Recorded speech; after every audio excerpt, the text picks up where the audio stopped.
Yeah, hello. Welcome everybody.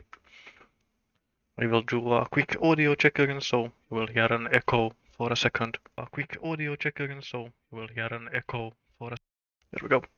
Everything seems fine. Oi. So, welcome back to the Old World Community Tournament for another game. I believe this was a match in the lower bracket. Let me just check this real quick. Open up the bracket here while we wait for the players to get ready. There we go. The players are also in. And indeed, this is a lower bracket match between the players, so whoever loses this will be knocked out of the tournament. This is the third session between these players. It looks like it's late enough that some download kicked in, so I have to pause it for a second. There we go. This should be fine now. So this is the third session between these two players, with Moroten playing Egypt and Blaj playing Assyria. This is a bit of a larger map, from what I remember. No, it is a dual map, but it's a big feeling dual map for some reason. It's quite common to get 14 sites on a big dual map, so this is 2, 4, 6, 8. Yeah, this is a 20 site map, so quite large for a dual size one. For a starting overview, we can take a look at the graphs here. So military units rather even. Military units lost, much larger for Moroton. I assume it's most of those were mercenary tribals, yes, so not a lot of actual losses in hard built units. Laws adopted 4 versus 3, so unique units just now coming into play.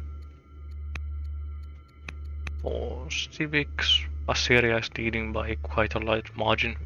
That's 700 or so civics. Training, rather even now. Well, Assyria leading now, but Assyria has an overall lead.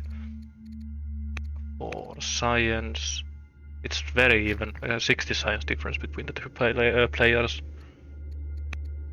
But orders is a rather large advantage for Moroten throughout the entire game. So economically, I would say that Assyria is leading the economic sense at the moment from those graphs alone. Currently there's a regency in Egypt, and I assume yes, this is the event that lets the new queen to decide their archetype. Lots of good options there. And same seems to be true for Assyria as well, with a 19-year-old on the throne, with unpopular even, so very unfortunate for them. Because this is one of those large maps, it's rather late for the situation to be this rather stable looking, from what I remember the last session being mostly just build up after the early skirmishes in the very first sessions of the game. For family opinion, things are rather fine in Egypt aside from the riders here, which are just from discontent. Not very happy where, well, they aren't pagan and the pagans even aren't that happy.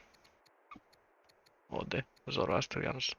Though there is a negative rebels chance for Zoroastrianism, so having an unhappy family isn't the biggest deal in this case. But I'll keep on Egypt point of view for until he switches over, and then we'll look at Assyria. Wonders. There are some good wonders in the game, but none have been built yet. Quite interesting actually for this type of situation. I'm guessing it's because the players have been so busy dealing with barbarians and then needing to leave some forces up north as well to guard against each other. Otherwise, I would have would have expected to see either the pyramids or the ziggurat in the game already, as well as the mausoleum. Also, well, not the mausoleum necessarily, but there's always the possibility for Colosseum. Let's take a look at the military graph for a moment. Neck to neck. For Tex and Egypt does have access to phalanx as his only 5 strength unit. So aiming for land consolidation. I assume there are a decent amount of elephants on the map. Yeah, 1, 2, 3 here. 4th one in the capital even. So land consolidation is actually quite a good military tech in that case. But is currently a hard teching for monasticism. Does he has phalanx, so he has to have no. It has grabbed husbandry in the way. Going for spoked wheel isn't quite as valuable for Egypt as it is for many other nations. To go to getting access to their unique unit anyways, even without going for spoked wheel. What else? Here is the rightful heir. Oh, the being robust is quite nice though. It's always a shame to lose a robust leader, especially when you have a decent amount of cities on the map already. Egypt with their 8 cities against 8 on Assyria as well. Assyria has seemed to invest a bit more in culture though, with 1 strong city already, with Egypt having none at the moment.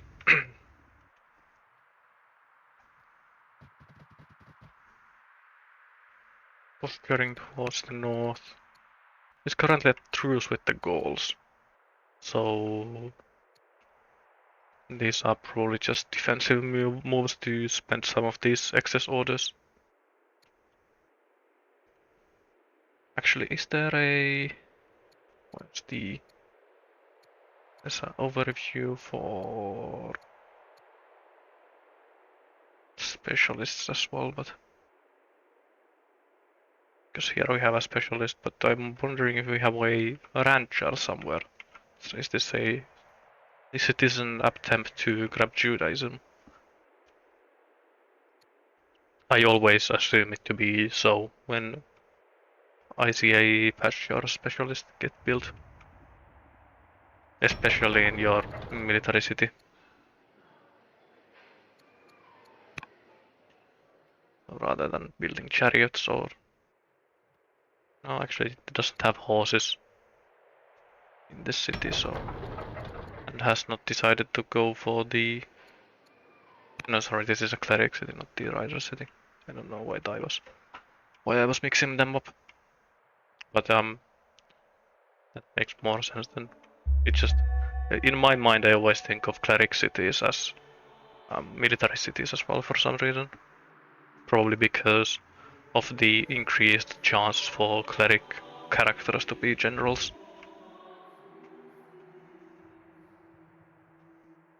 Meanwhile, in Assyria, take a quick look. Does not have a religion. The only religion on the map is Zoro, and it's on the other side.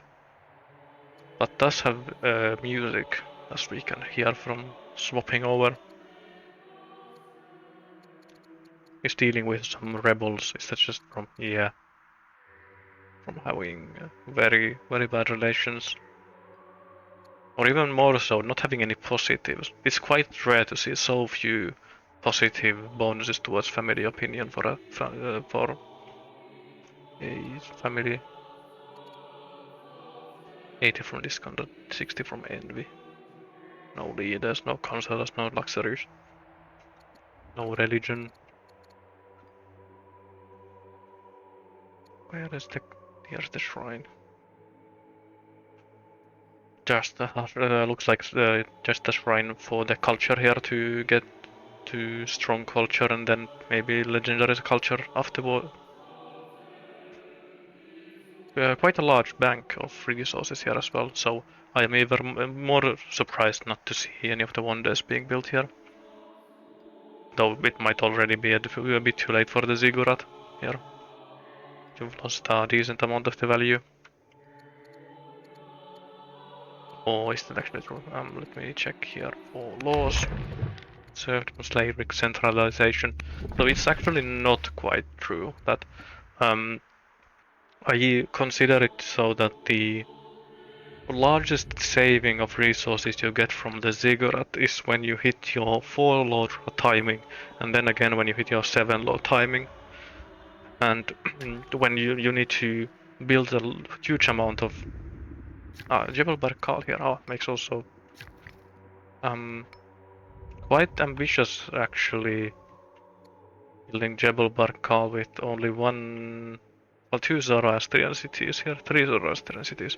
So he has, yeah, this was the magic. Yes, he has adopted Zoroastrianism as his own state religion from Egypt. So there is value for Jebel Barkal, but um, it's good, but it's not crazy good until unlike when you start getting 2 temples per every city. Though this map is large enough that even the 8 that he would get probably. No, with 3 cities converted at the moment, he can get 3 disciples. So he can probably get 6 temples from this, which is good, but it's not obscenely good like it could be. But I assume that he would want to try to convert these the Sagonids, especially to either paganism or Zoroastrianism, to keep the family relations up. But as I was saying, the about Ziggurat is the bonuses from Ziggurat, 20% improvement cost is. I consider it to be the most important or the most impactful when you hit your law timing, and you need to build your strongholds in 3 or 4 cities at the same time, and then again once you hit your 7 laws, and you need to build strongholds, citadels in multiple cities. And those are the times when you tend to spend a huge amount of one single resource for your improvement building in a very short amount of time. And the ziggurat can save you hundreds of stone really quickly.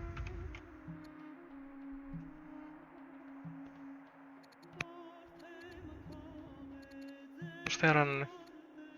No, there's just 3 tribes, so Blaj actually hasn't scouted this city site yet. He's not aware that there are Vandals in the game. What does he actually see? He doesn't see the southern part of the map at all. So he hasn't even scouted this site on his opponent's side, so he isn't even aware of its existence from that the information you can glean from being on mirrored map.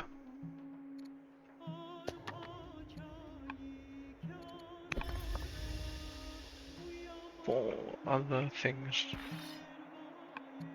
for tech, Assyria has access to both phalanx and steel.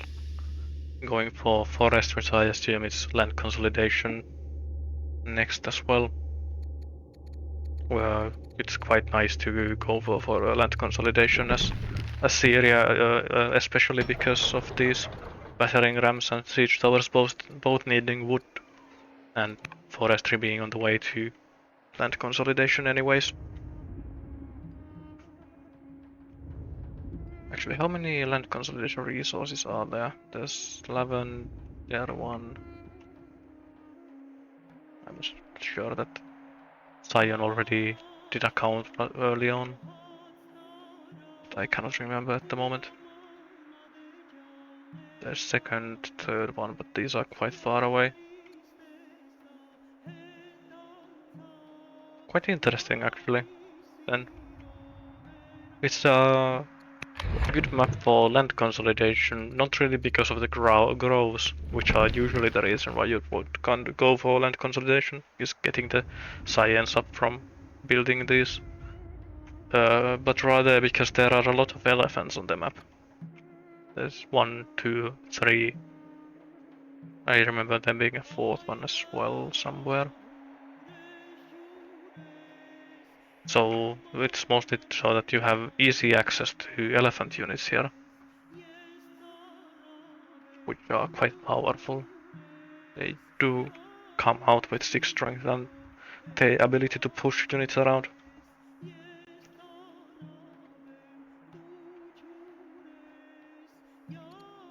This is quite interesting though, that delay going for forestry and then land consolidation is quite slow for hitting your laws. So I assume Asturia isn't really going to go for battering rams at all and will rather try to skip towards siege towers straight away.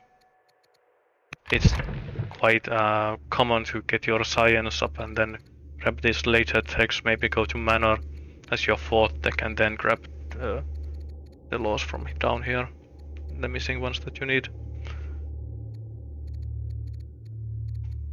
Especially when you are missing rhetoric and sovereignty, you can often get these two techs in 5 or 6 turns. Rather than rushing them and then trying to push with your 6 strength unique unit, which Egypt is currently capable of doing. Just hard building them in the rider's seat. Nice to see. Hearing the towards the middle of the map here almost has all the Scythians out.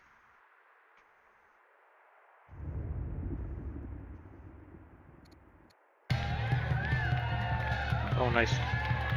Succession event for a positive, so free work and a prosperous is quite nice, as well as fierce as well. Both are very good. I think I'd probably go for the worker, but it's just because I would be greedy with the game state being rather stable at the moment. Both players being equally strong, or very close to equally strong.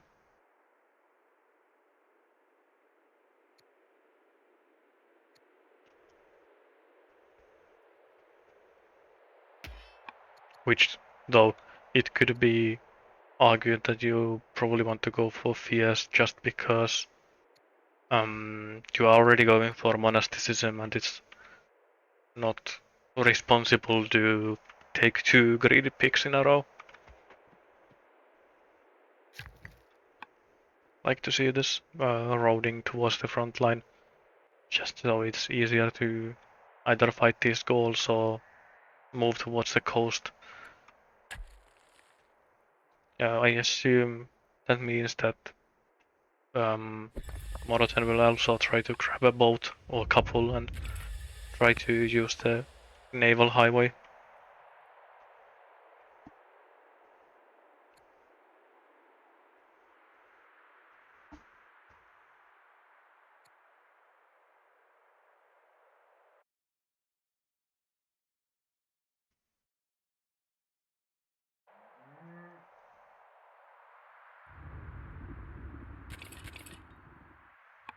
I'm actually kind of surprised that the players show even in strength.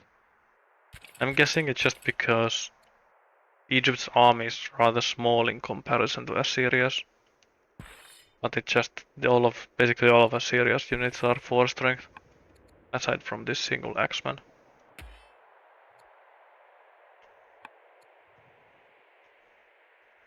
Well, second one here. Not quite the only one. So if I had to pick one side would I consider military stronger it's definitely the Egyptian side with the light chariot. There's not really many counters on the map for it at the moment.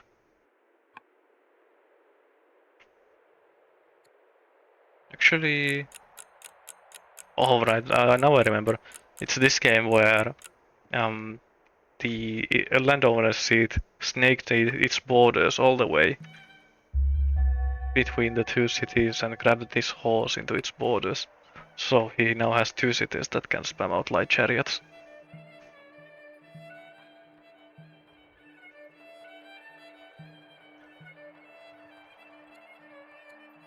See some events. Oh, Confucius. Confucius is in the court for Assyria. Is he actually assigned somewhere? No, it's just as a minister. But it's definitely nice to have a Confucian scholar as a teacher for these kids.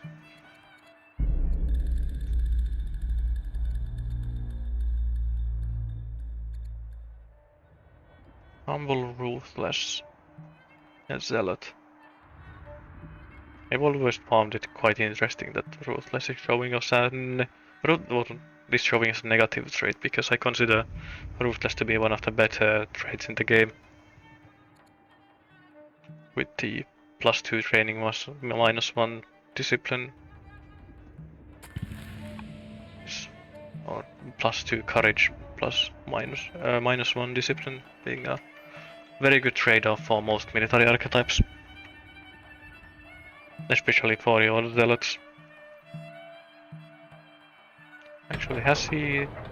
Yeah, he has been hurrying with with training already. This one wasn't. Not having not quite on developing culture yet for this hunters city.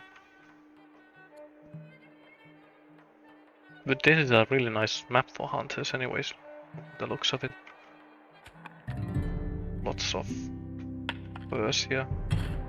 So this city will likely hit legendary during this game, without it being obscenely late even.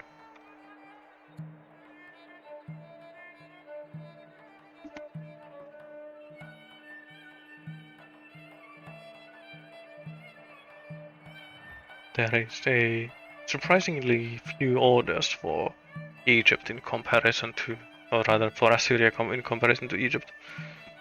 From what I remember, that 23 does look quite low.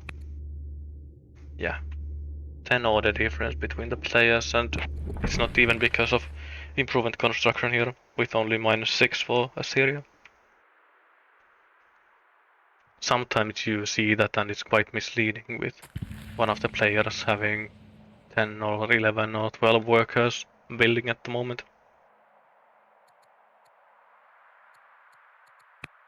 Available luxuries as well. I'm not sure though where I would send them. Maybe here, or then just to the Angry family. Met the Vandals at last and immediately declared war on them. Looks like there's only one Vandal camp on the map anymore. Probably even it's probably the only one, but the only encampment that was on the map from the start. So it's good to take care of them so that they don't start raiding you.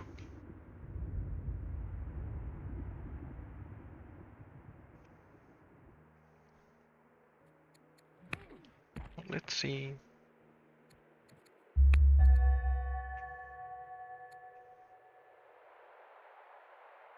I probably need to swap perspectives here real quick so I can see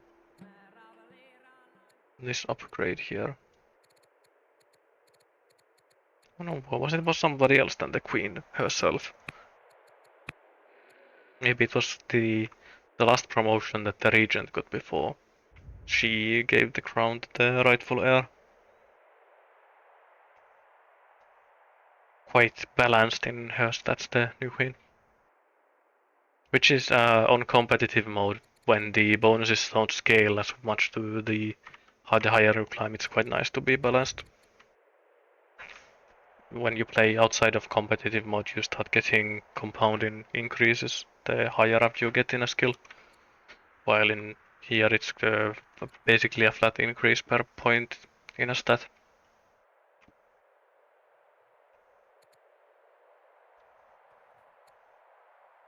Is she assigned? She's assigned somewhere, let's see. Here, in the backwoods.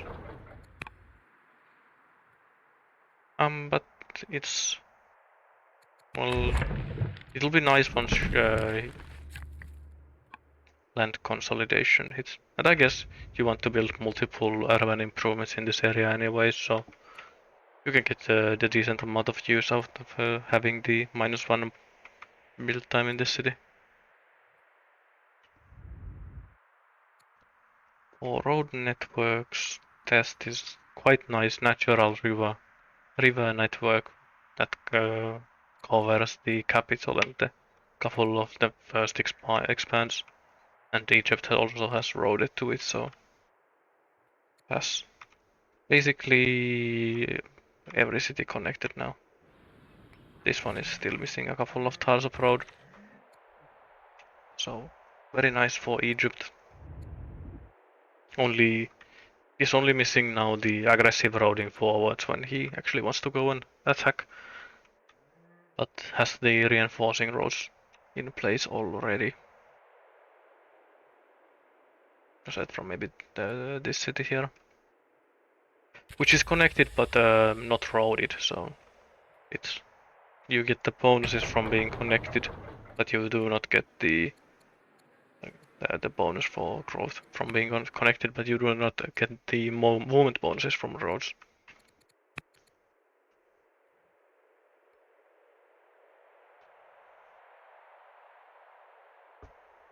Oh, sorry, I'm just got out of the sauna just before casting, so I'm just very yawny at the moment.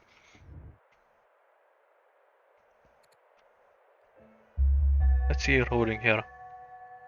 Yeah, using the lake here as a hopping point. And the river here. So, but these cities aren't really connected towards the north here. And same is true for these further forward cities in the middle. But connecting them is quite awkward anyways with the mountain range blocking you. Science income has seemed to have risen quite fast for Assyria. Yeah, definitely skyrocketed here for a bit. Went from, what's this, 39 to 53 in 2 turns. I assume it's something to do with marriage, maybe? No, that's not enough. I wonder. Maybe it's just multiple specialists finishing. I remember seeing this city work on one. But even then, grabbing a master poet for +3 science isn't quite a massive enough upgrade to bump up your science by 12 a turn.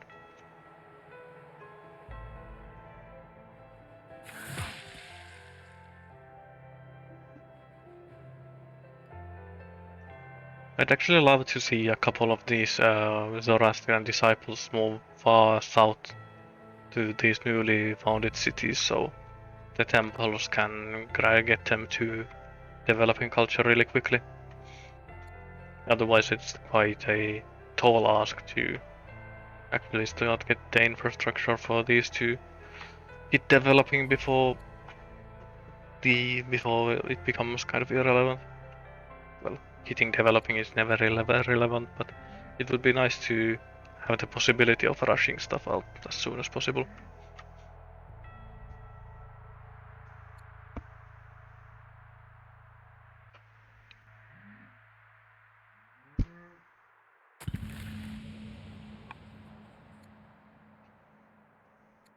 Hearing some upgrades.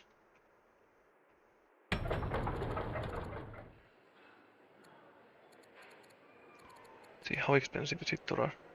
Hasn't rushed even once, so I know that. Yeah, there we go. I love to see master specialist being rushed as often as possible.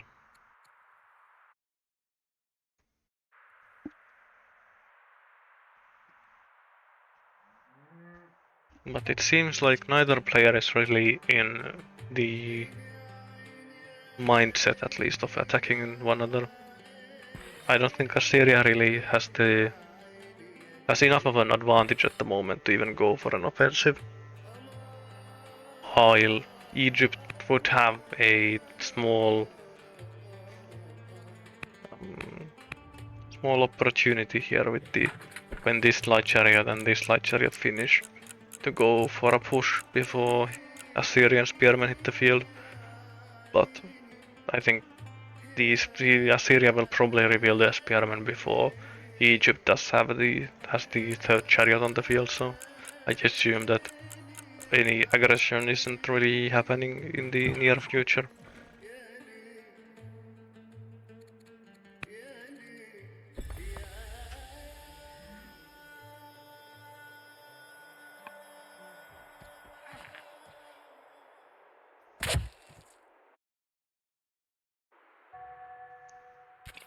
Now back to Egypt.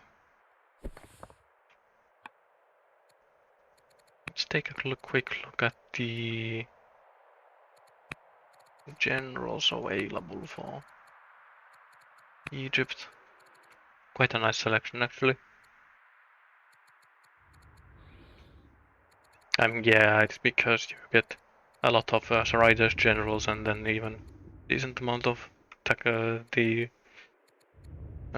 clerics generals here.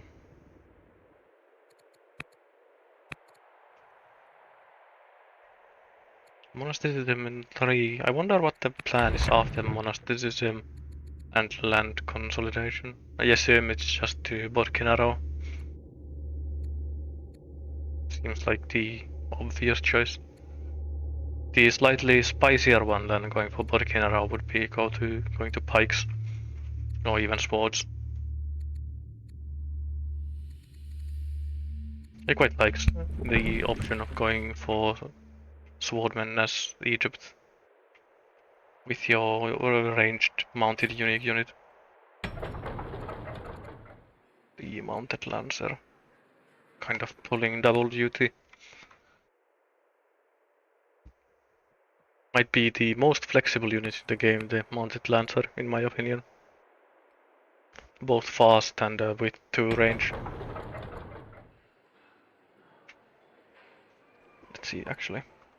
Is there something that Yeah, it's just extreme 2 range. Doesn't get route though, so it's limited in that. Having to double check, yeah. Oh, no route for it. So it's not quite as strong as Palton Cav in that way, but having the 1 point of extra range definitely makes up for or compensates for not having route available. Which is actually somewhat awkward if you go for land consolidation, is the elephants that you get from land consolidation do not get route either. So they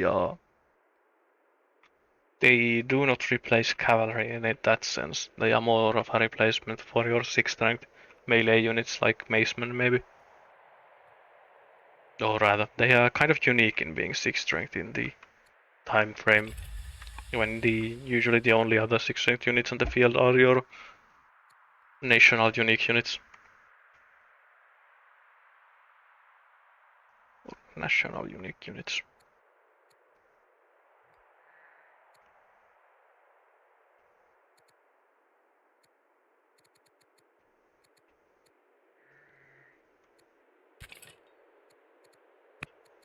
say.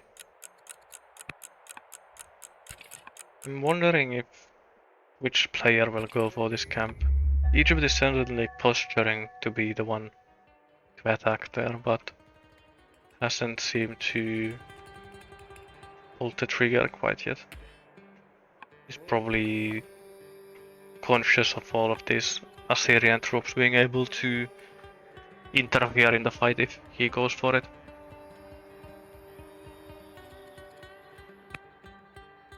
And it's quite rare to see both players be on the same world religion.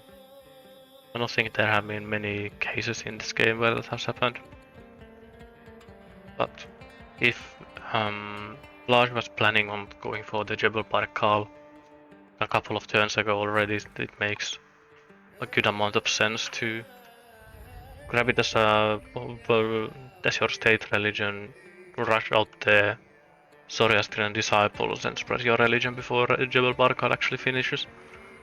When he started building this, he had Zoro in 3 cities, and he already has Zoro in 6 cities now. So he has been very, very diligent in spreading it. Of course, the effect of Jebel Barkal is just mouse over. Is this? That's a temple of world religion present in the city, in every city. So it's a possibility of getting a lot of free improvements in every city and a lot of culture income, most valuably.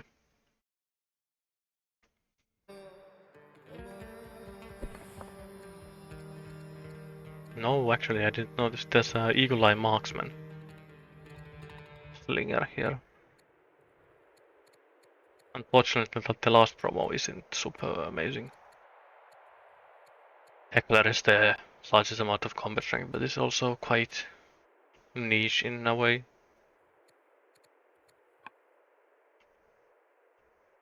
Of course, it's nice to Heckler is nice in that the units that have generals on them to be your opponent's strongest units, and the ones that have the most game impacts.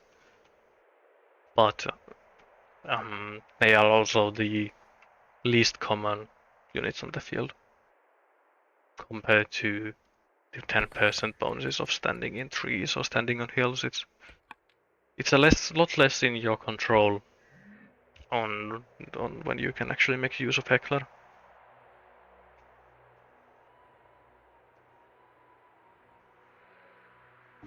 It's quite funny that I think Blaj has such a large training income that he's kind of out of build queues to actually training rush with.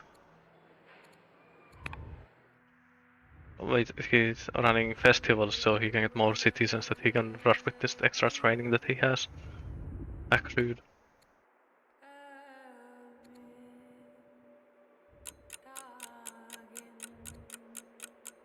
It seems like Assyria is also rather order constrained here. Otherwise I'd assume that the Sargonid leader would already be influenced here to be less mad with about the family's current situation. It's especially when Zoroastrianism also already has theology. The minus rebels just high theology. So you would get just going below negative 100, or rather above negative 100 is enough to reduce the rebel chance to 0. And you can do that with a single influence mission quite easily. Even without mixing religion into the happening goings on at all.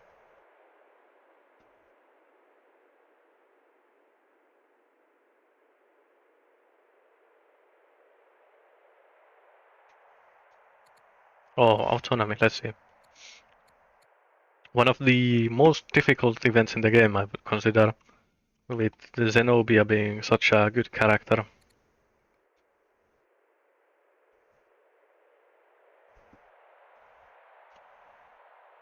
With those 3-3-2 stats. I think she can actually get even better stats sometimes, so this might be a rather poor stat roll for Zenobia. But giving up autonomous role in your military city is quite it's not something that you would really want to do.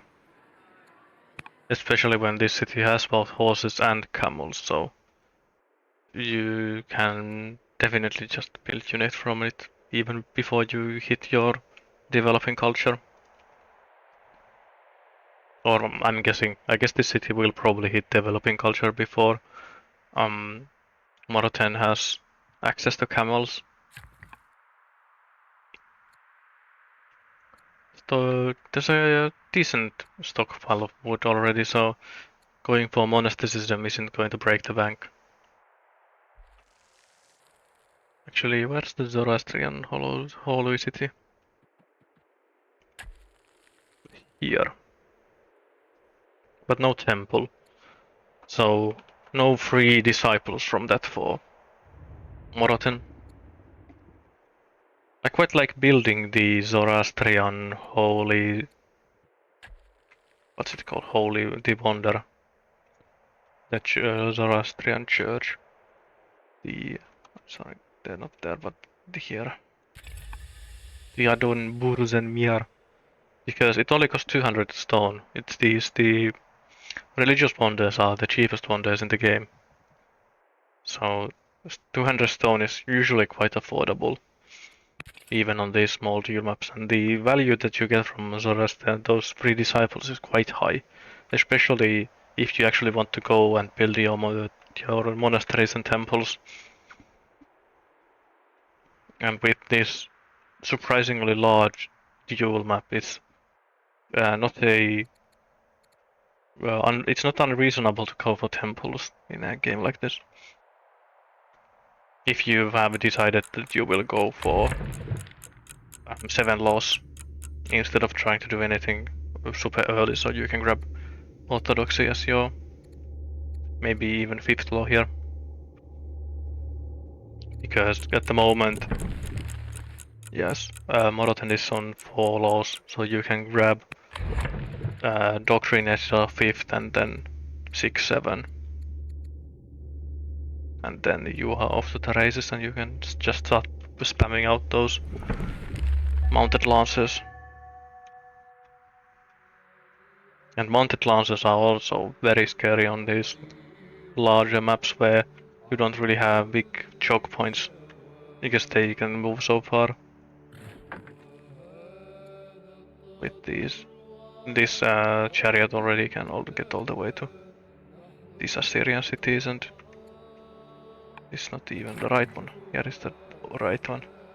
So with just a couple of tiles of road, this can easily get to these far back Assyrian cities in a single turn and start raiding or start harassing on picking off wounded retreating units and just causing mayhem in general. Is this a upgraded camp already?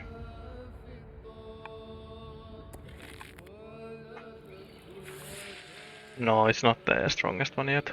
Still needs 24 turns, so it seems like the tribal strength is quite low. It's normal. Maybe I'm so used to playing with raging strength barbarians that seeing these super late tribal encampments just feels weird to me now.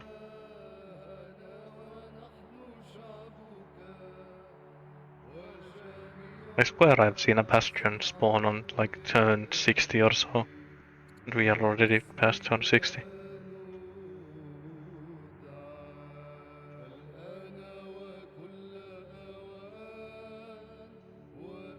But it seems like Assyria will probably end with an extra city site. Though this is something that Egypt can go and try to prevent if he wants to. He does have the advantage in with having these spearmen against these stingers, so the slingers will have a pretty hard time fighting against spears. Even if they are Assyrian and do get some of these Assyrian inbuilt advantages from having both criticals and um, these are surprisingly highly promoted. I assume it's from clearing out the first tribal invasion, and these are some of the surviving slingers. It's kind of giving me flashback to the game between Sion and Aran, where Aran also had a lot of slingers that survived an initial Carthaginian rush and then got promoted into highly effective archers later on. Honestly, it gives a good amount of extra value for going for combo. If Blaj is decides to go for combo anytime soon.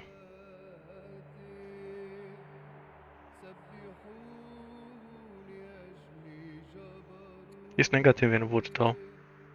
Hasn't really, yeah, it's started building the lumber mills when they become available, but hasn't had the time to actually get the income coming from them yet.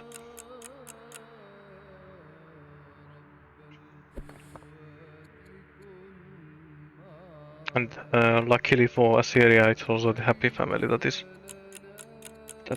all the slingers are from. It's not the unhappy champions.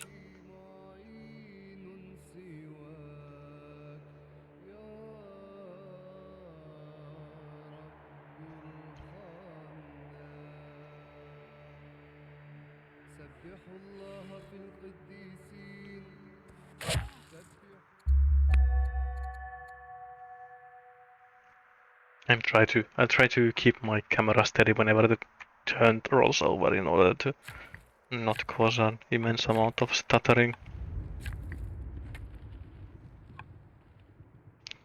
Clear cutting towards the city side here. I wonder if it's just to spend orders, maybe.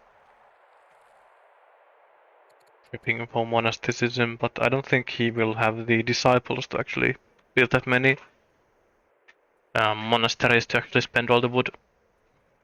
Though, of course, building more light chariot is also something that takes a decent amount of wood.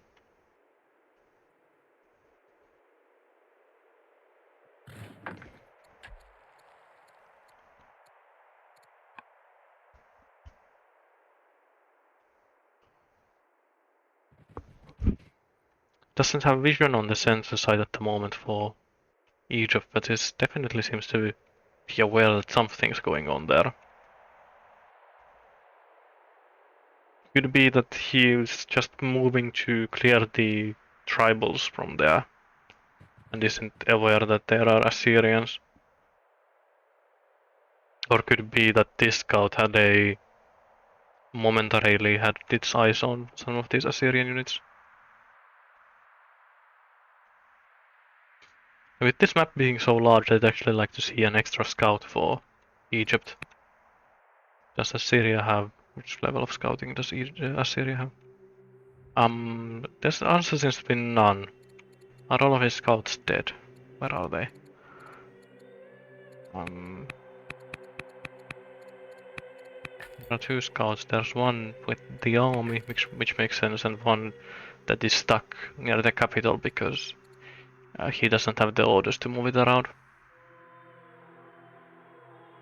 It definitely seems like there's quite a large order block for Assyria at the moment.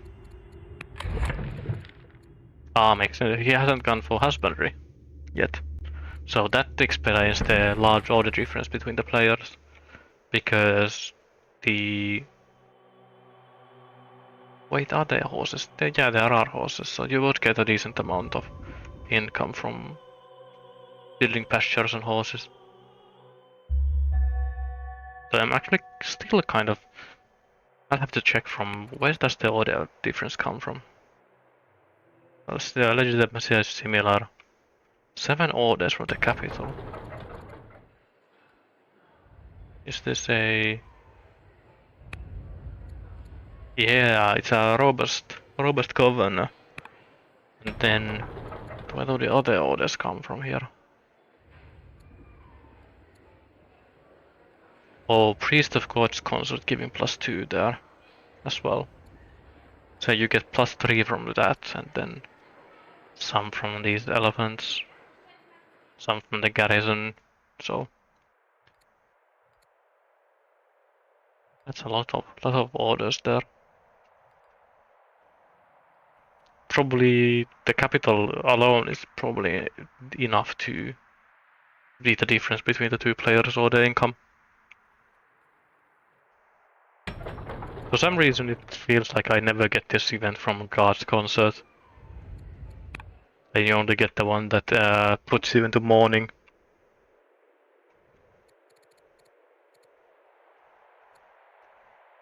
Which is quite unfortunate.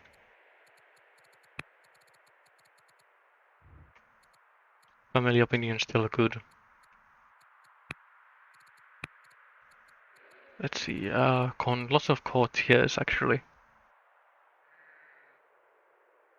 Military ones, a judge as well, who is currently tutoring instead of rushing. Which is, I'm guessing Egypt doesn't quite have the money income to actually rush.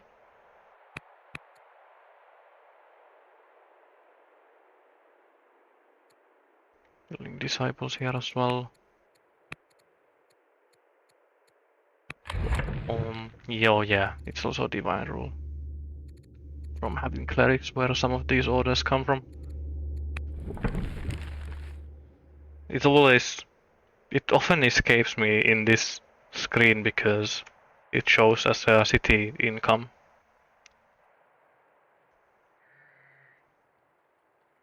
Yeah, it's just a lot of passive income here, and then the +2 from God's Consort.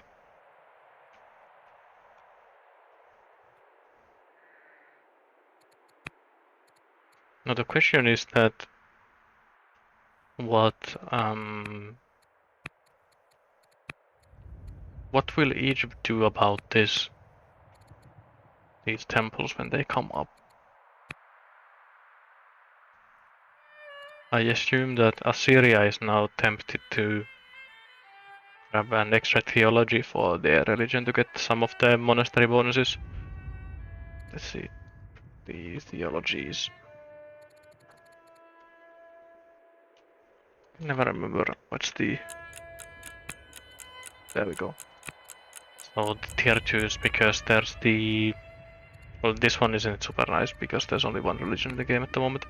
But there's the other one, which gives you science per urban specialist and then cities from archives, which I quite like. A lot of science and then a lot of civics. So those are very nice incomes to have.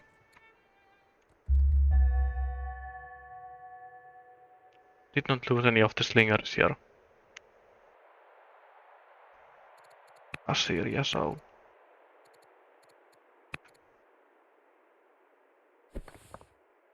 quite nice for him.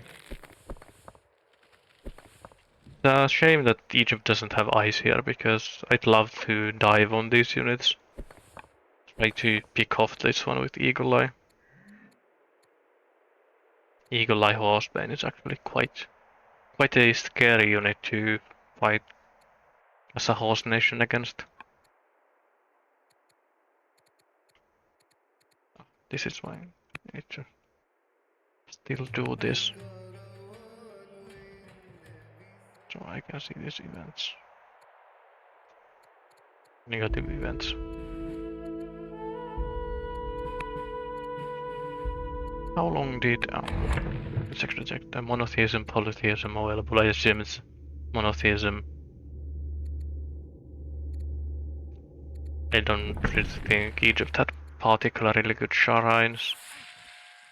Farm shrine, this is just the mountain shrine, which is actually quite nice. Oh, there we go. I think that's 3 dead slingers in a single turn, and this one is the zone controlled now here. So it's 4 dead slingers.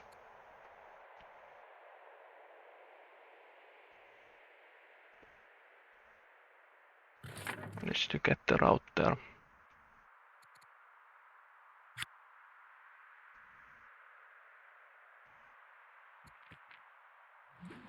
I'm just surprised that where did he actually get the vision from? Does he have tracker or something? No. Actually has vigilant on the leader. Probably will not come to play, but it makes these kind of aggressive land grabs really difficult to punish with the plus 50% city defense. If you put the leader in that city, having a early city with all the 30 immediate city strength is so difficult to deal with. Sorry, it's not the strength that you get; it's the combat strength actually. So it's the I think cities were 8 strength. There was a way to calculate that somehow. I remember there's been talk about that in one of the games, but I don't really remember right now where that was showing.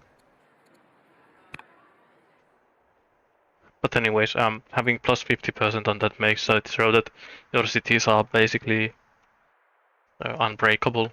They only take 1 damage from everything up until 8 strength units. Or maybe you can get some besiege combinations that would let you also do some damage.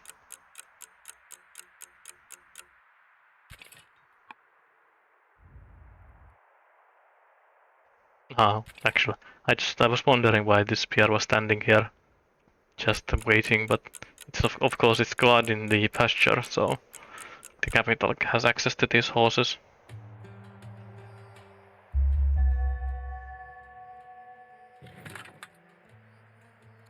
Do these ones get? I mean, chariots also have decent sight range, just because of the high movement they have and then the mounted bonus. It does mean that they see quite far, with sight range being determined by your movement. The unfortunate part about this for Assyria as well is that they don't really have anything they can do about this. All of their army is up north or rather far back, so they just kind of have to accept that these units are dead and this city site is lost.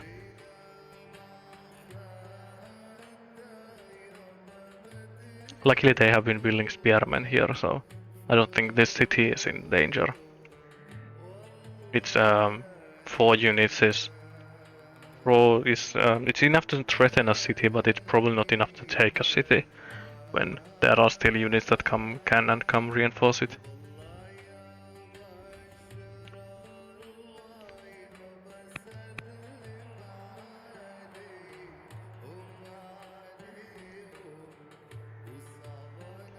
Let's see.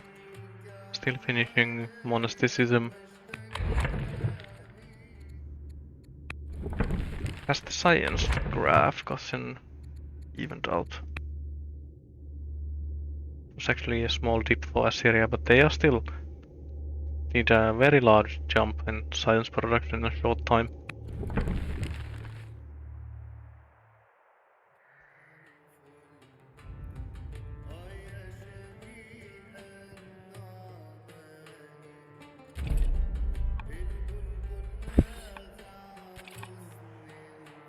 Yeah, it's easy to see the limited orders that Assyria still has with these units standing here without getting promoted, as well as unupgraded warriors that he could promote into either direction to spears or axes.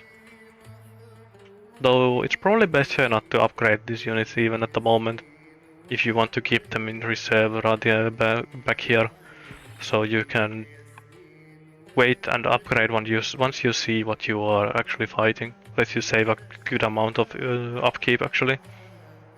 When these warriors are only 1 upkeep, it's 1 upkeep for warriors, while it's 1 and 2 for axemen and 1 and 2 for spearmen as well.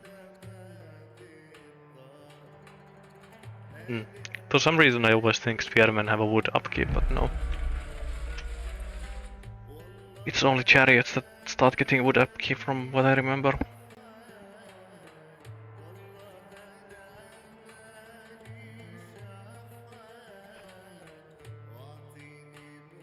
It looks like Blaj is planning something though.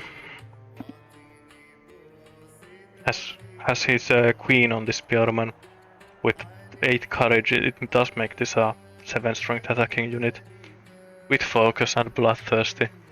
So this if this unit rolls the crit, it actually hurts an immense amount.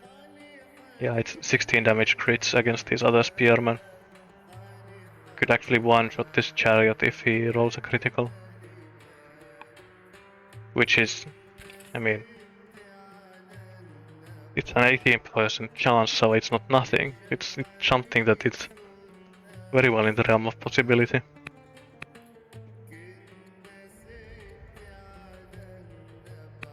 We'll get monasticism as his 4th law, or one of the monasticism options, so monotheism or polytheism. But I would be surprised to see a push coming with that. This definitely seems like both players are aiming for an 8 strength unit attack rather than a 6 strength one. With this here being mostly just opportunistic rather than anything that would be like planned in advance.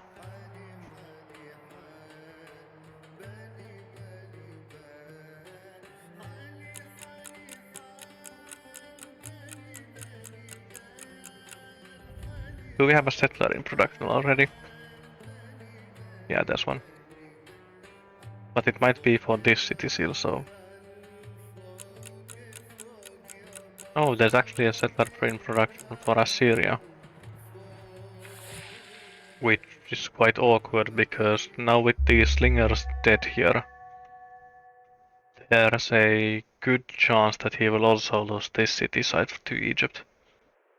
It seems very difficult actually for Assyria to get to this side without being hassled by these Egyptian units here. Or it probably has to go to this city side. And that would mean that Egypt has a advantage in number of cities that they have if they can grab this one. Because this is one of the Assyrian cities by mirror map locations.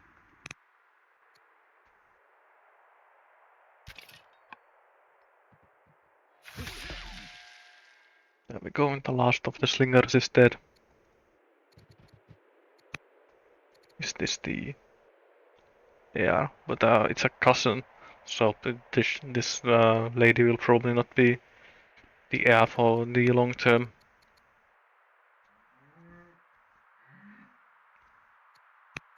Family opinion good.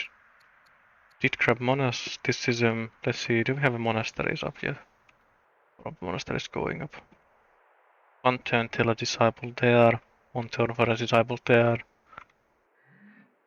But no other disciples on the field yet.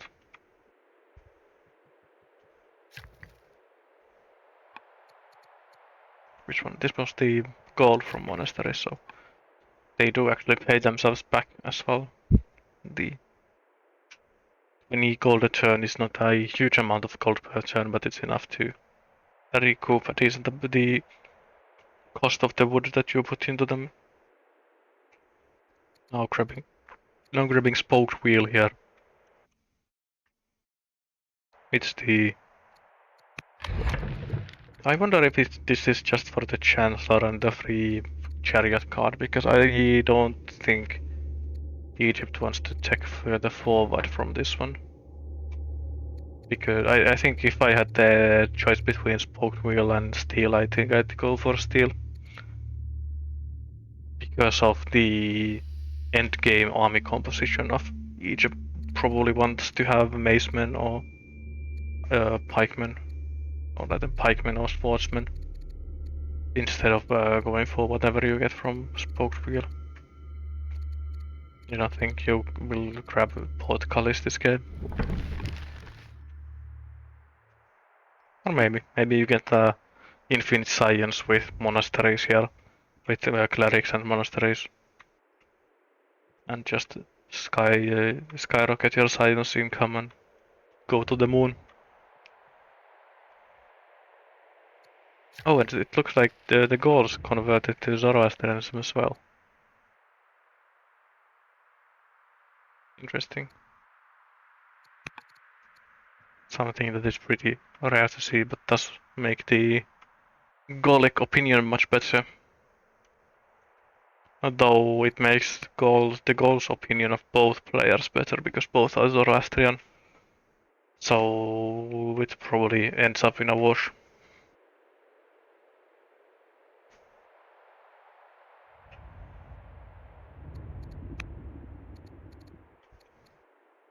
Does have one rancher. I'd actually like to see another one as well for Egypt, just so you get that little income from Judaism. And especially when Blaj is building the Jebel Barkal. So you know that if he can get a rancher before Jebel Barkal finishes and can find Judaism, he will get the extra benefits from temples. So I wouldn't hate rushing out a rancher somewhere just to deny Judaism. Oh wait, was it so that Egypt doesn't actually have the tech for necessary? Judaism was a labor force, so no, he does have labor force, he doesn't have metaphysics. Because Egypt does start with labor force as one of their starting technologies. So it's not like you are restricted by your tech choices either, so you could easily grab a quick rancher somewhere. Of course, it's one of those things that is rather easy to say when you are spectating and not actually playing the game when you are under time pressure.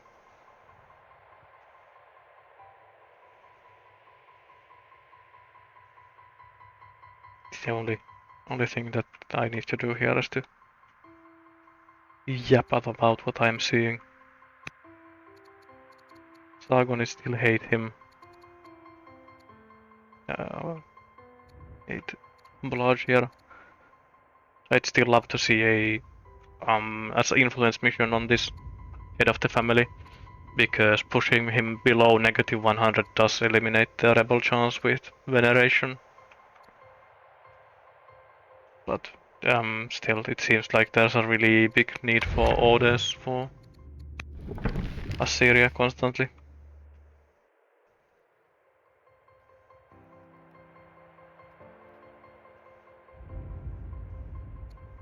You can definitely see the lack of any extra order production for Assyria, or rather, this is even with the extra orders that you get from these these hunters family camps. These are all one order straight up from the camels and the elephants, and he is still trailing by quite a lot. But that's probably also partly because Assyria did not decide to go for the fourth law, so he doesn't have the possibility of rebuilding strongholds for extra orders.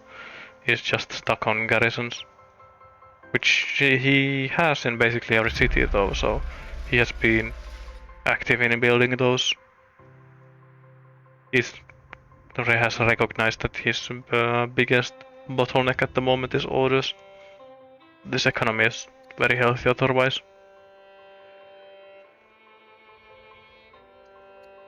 Is there any order giving up wonders here? The oracle technique, I think, count with. No, it's just the agent that works. It's not actually extra orders from that one.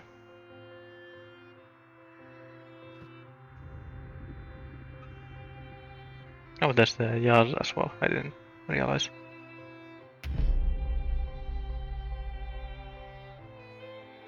Well, the Heliopolis is there, of course. I wonder actually if you have the choice of going for the Heliopolis or the Colosseum, which one he would go for. Getting pre-sportsmen is so sportsmen and the extra training is so powerful that I consider Colosseum to be the strongest wonder. But I have seen Heliopolis give like 16 orders every turn, which is also extremely powerful.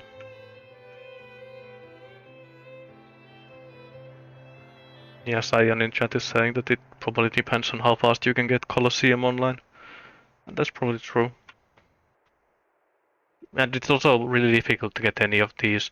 Um, it's fun to talk about these legendary wonders because they are so powerful, but it's 1800 resources for the Colosseum. And Colosseum is probably quite easy to build in the grand scheme of things with having only 2 resources, or rather being rather evenly split between food and stone. When we compared like to the Pantheon, which is 1800 stone, and getting 1800 stone is basically a pipe dream in a duel game. It's almost completely unreasonable to try to stockpile that much stone. The Heliopolis is in the same ballpark, but at least with Heliopolis the effect of it is so incredibly powerful that you can justify going for it sometimes.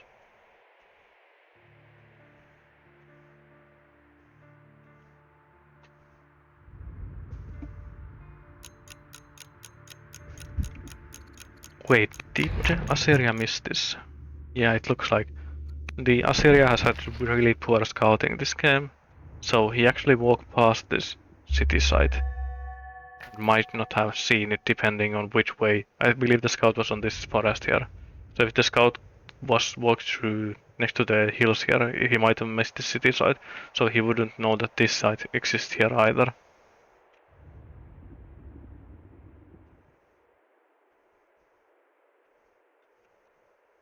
Egypt is definitely gathering momentum here. It's just the question of if that momentum down south is something that he will or can exploit the science rate is actually before the science rate kind of creeps away from him. I assume that these will go for monasteries here instead of revelation. So you do get a good amount of yields from these monasteries, of course. Whoa, seems like something didn't like me mouse overing that. So you do get a decent amount of yields from these, from science yield from these, but it's the specialist spam that has been happening in these northern cities for Assyria. You're having 2 elder poets here and I think 2 here as well. No, 2 masters. Means that the science rate from those 2 cities is really high. Will take a good amount of time for these to catch up. Now this is an impressive farm field here. Wait, are these specialists? Oh, nice. All of these are just lots of farm specialists here as well. If you want to go for this many farm specialists, I think it's definitely worth to grab a... Oh, he doesn't have the technology for granaries yet, so isn't able to boost this. There's a one granary that is surrounded by 3 specialists here.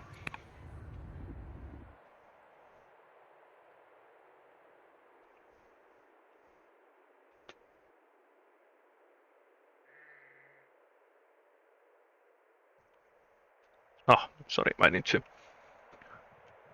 take some tea breaks every once in a while because I can feel that I'm starting to lose my voice slowly.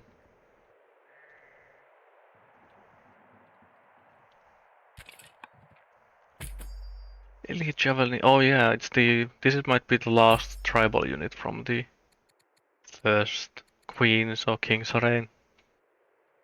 They are because Egypt did start this game with an orator. Something that I have been trying to pull off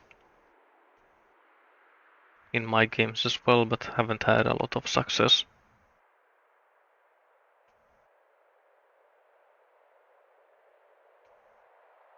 Mostly because it's so expensive on the order economy.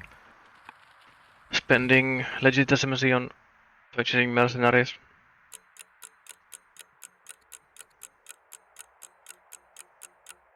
-19 means that Moroten must have bought a good amount of weak mercs as well.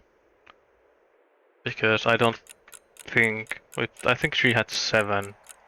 Or there was 7 mercs hired at some point. From the stats. Yeah, 7 mercenary tribals. And those mercenary tribals aren't cheap in legitimacy if you start getting any of the stronger ones.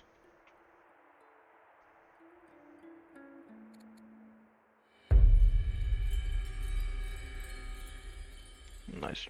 Getting free combat one probably. I don't know if it's good or greedy or I don't know which camp it lands into, but I've started pricking combat one as my first promotion whenever I'm offered it. Just so I can fish for possible combat 3s eventually.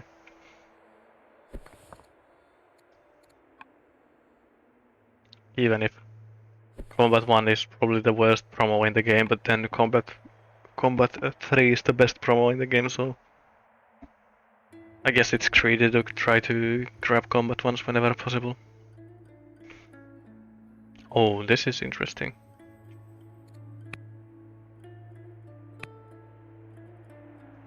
Need to update my vision by doing that, so.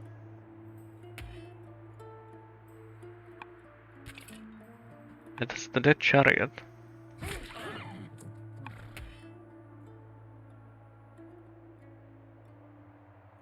Kind of annoying that you need to force march this axe if you want to get the cleave kill here.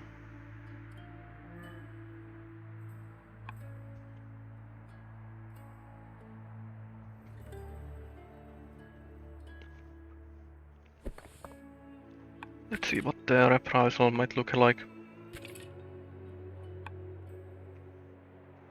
The unfortunate thing about this small scale, yeah, it's minus 19 spent for Egypt for mercenaries.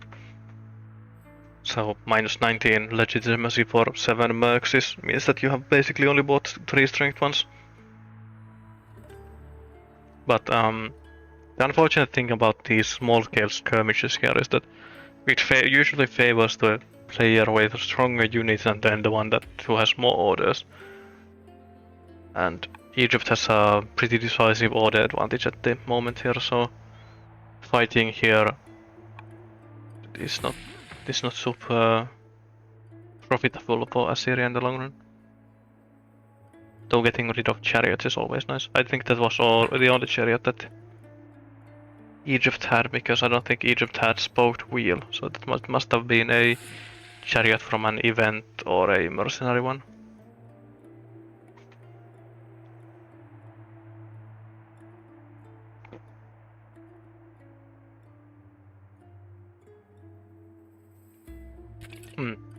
The Assyrian reprisal doesn't actually look too good.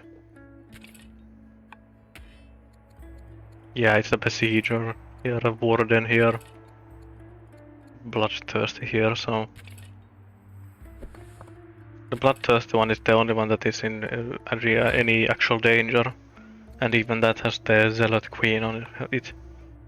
So basically, I think this has to be a retreat from Egypt, unless he can pull these chariots.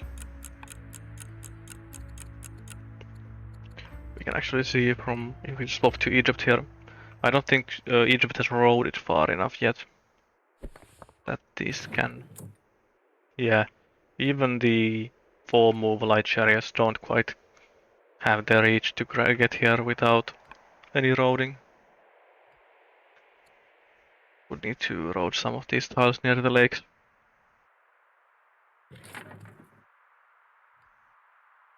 Yeah, 2 moves to here and then.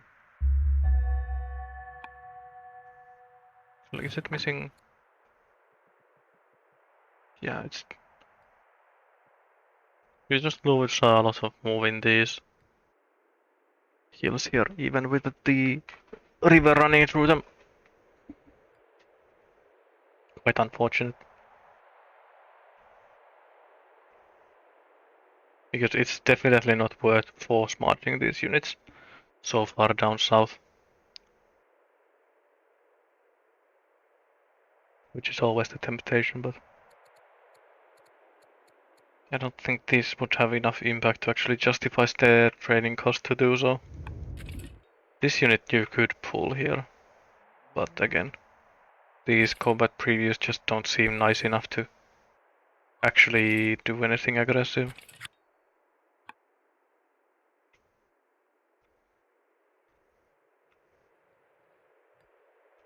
I wonder what the road that he is commenting on is.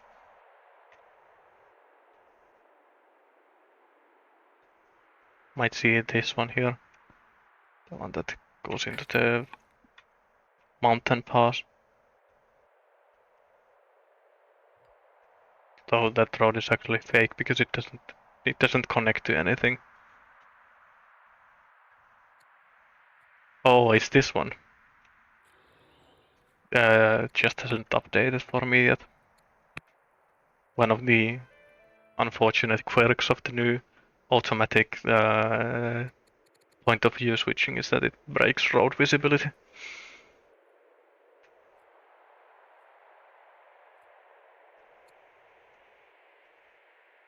Yeah, it's also true that because there is a zealot leader on this spearman, it has the possibility of enlisting units.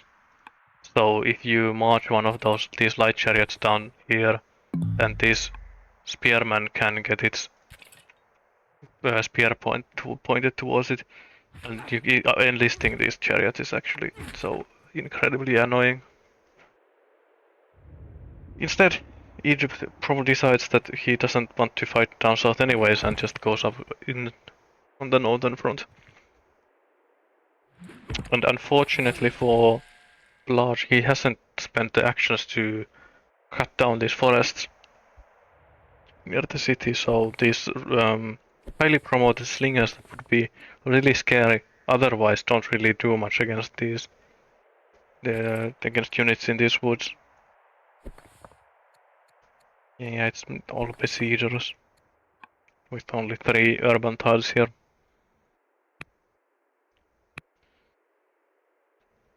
And from what there's no road network towards this middle side, so all of these units are 3 turns out of position.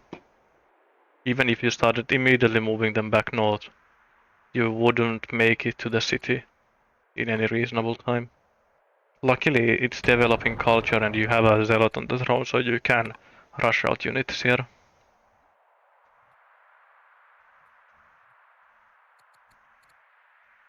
Did swap production and immediately started rushing an X-Men there. Now the question is that how many X-Men do you need to stop this? And the answer is probably fewer than you think. I think you could stop this with these slingers and 3 axes, I think would be enough. I think Assyria can get 3 axes here before Egypt can push too far forwards. I don't see any real reinforcements. Well, there's the light chariots are still here, so probably might need one more than just 3 axes.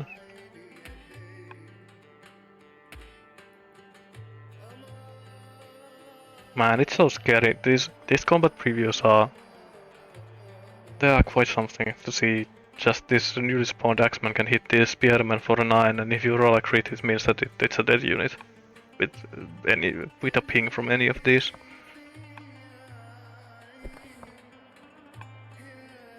Very scary to fight against. But I assume that Syria can just clean this up here. Kill the stragglers. You can even zone of control. Don't even need the zone of control because your leader is so powerful here with the +8 courage.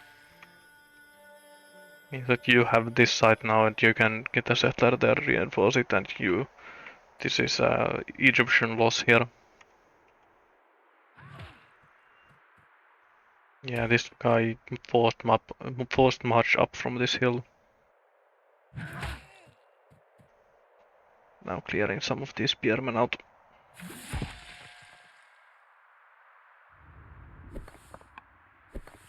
Wonder if you... I think I would step this slinger to this forest tile to deny it. Maybe this one. I don't know which one is more valuable to you. I guess this one is the less valuable because it doesn't have a promotion available today. This guy does have one.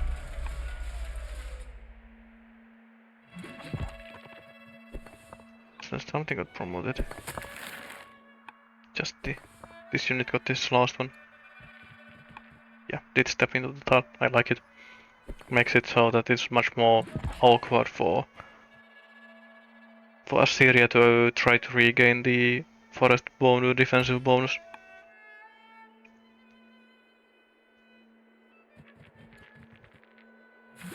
There we go, another dead unit, 4 kills. Only lost one unit last turn. Does Assyria have... There's one swordman here, or rather warrior here that can come from the reserve. That multiple spears here, but they're quite far away still. And the champions still hate him, which is very awkward at this point, because this warrior has minus 10% combat strength because of that. Luckily, basically all of these units are hunters, and hunters really like him. So these niggas are quite powerful, basically. Basically archer level slingers.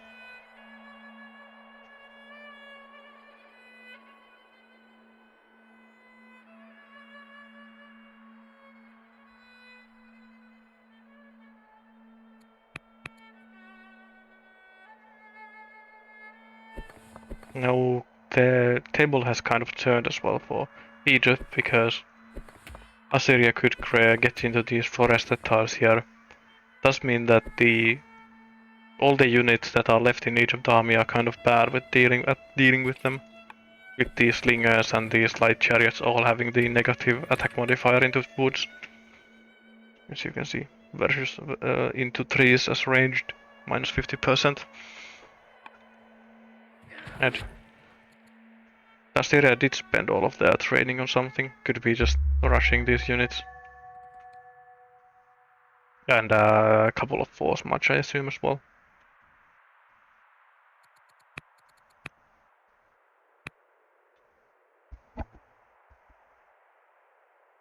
Very interesting.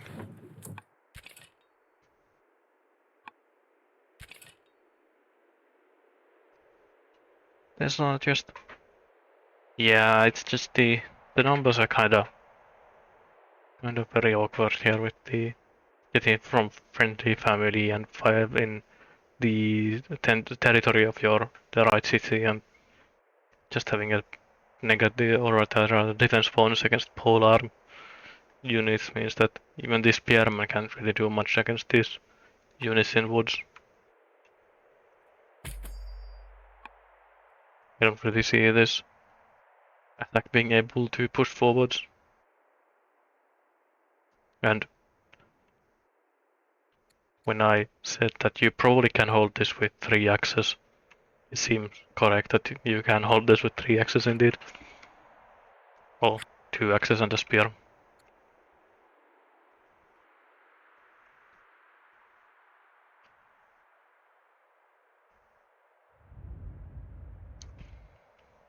South seems quiet. These units are still there in the open. I assume we see a retreat here.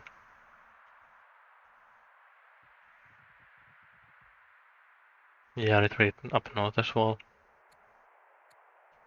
The question is that will Assyria chase this?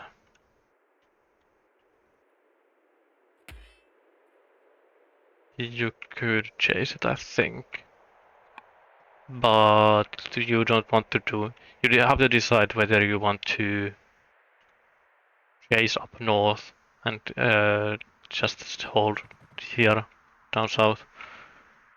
Or if you want to hold both places, you can't really push on both sides at the same time anyways.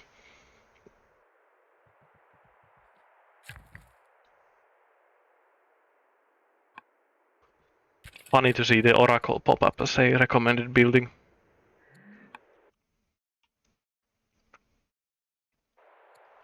does show that there's a good amount of stone in the bank.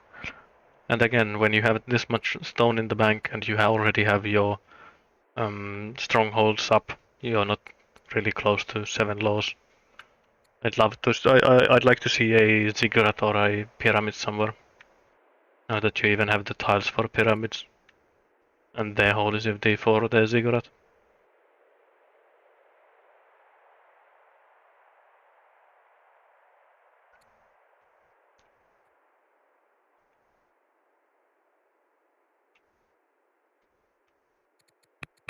Thinking hard.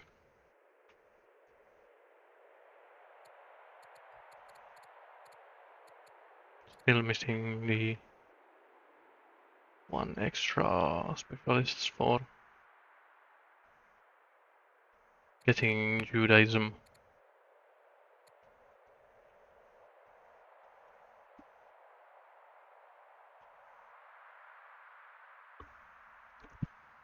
I do like seeing the disciples coming out from these cities, just so you can get your monasteries up faster.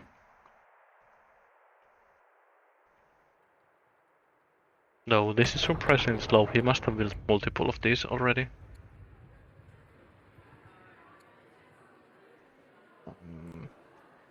Can't see it from here, I don't think.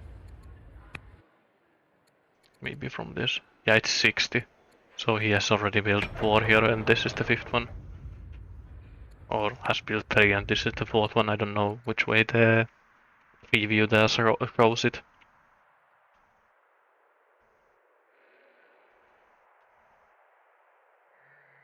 Still building light chariots and slingers. These build queues do mean that he won't be able to push into the city. Doesn't really matter how many slingers and light chariots he has if there are spearmen fortified in these forests. I don't think he can really break them in any reasonable amount of time or orders.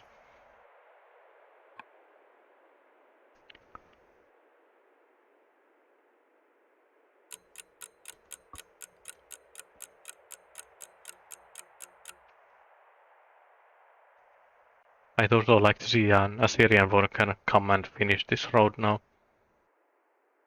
These 2 missing tiles, so he could use it to leapfrog forwards.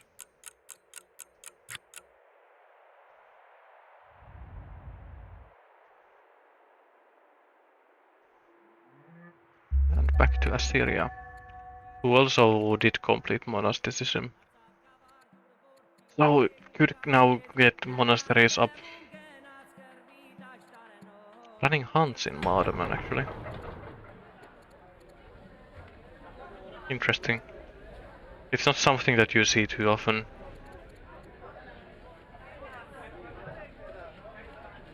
Especially when you could 3-turn axemen. But I assume there's a plan for this 200 foot. I think. I do wonder what you would use the 200 food for. Is it just for selling into wood, into other resources? Or is it just because he has been spending so much food on these specialists here, with the elders costing 80 food per elder specialist, that he is feeling constrained by his food income?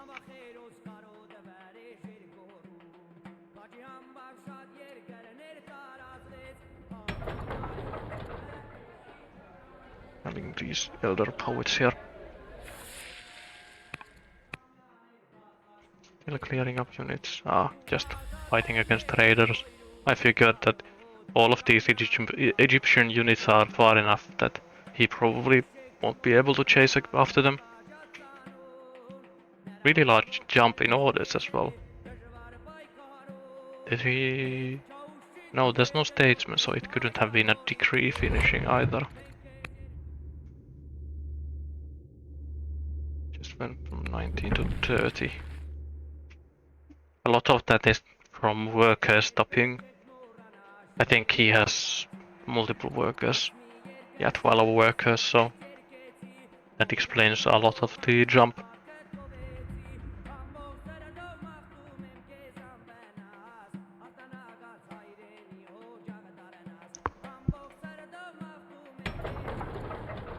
I'm guessing this city will be Assyria's main culture city in a way, or rather, there's already double elder poets here, so I assume it will follow suit and be mostly militarily useless in a way. Maybe aside from rushing.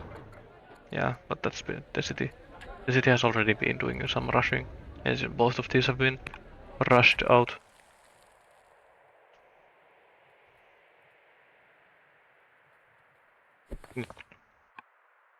I can never tell which one it is. If this unit has been sitting here and gathering EXP, or if it spawns with 1 level promotions already. Yeah, there is a master officer, but I think... Yeah, there's no other barracks. So, is the governor giving strict... Yeah, there it is. Governor, it's giving plus 100 XP. And actually, it's intelligent as well, so... Does give for extra science just by being assigned here. In this strong culture city.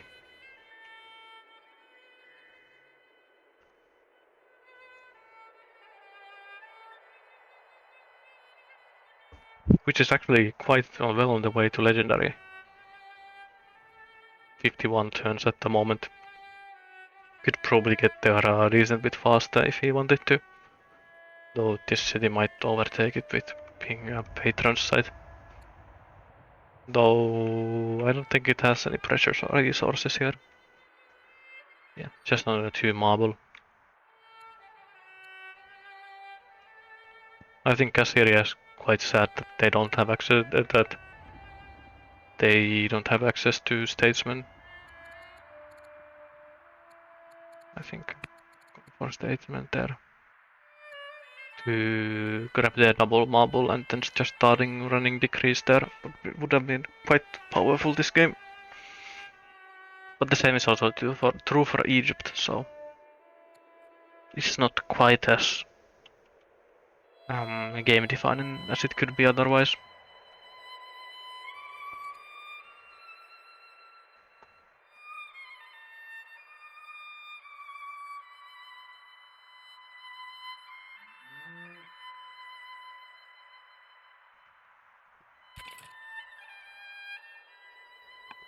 Well, the nice thing about having these 2 spearmen here working together is that they can 2-tap all of the Scythian horsemen.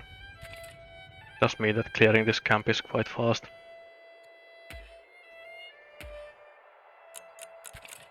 Even with both units having critical chance, they can actually even defeat these in 1 hit, if they get lucky.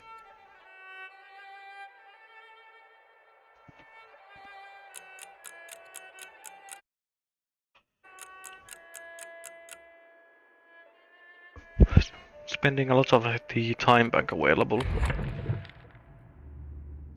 What were the tech options here? They were free camel archer, free archer, and architecture. So I think going for a composite bow is a very reasonable choice.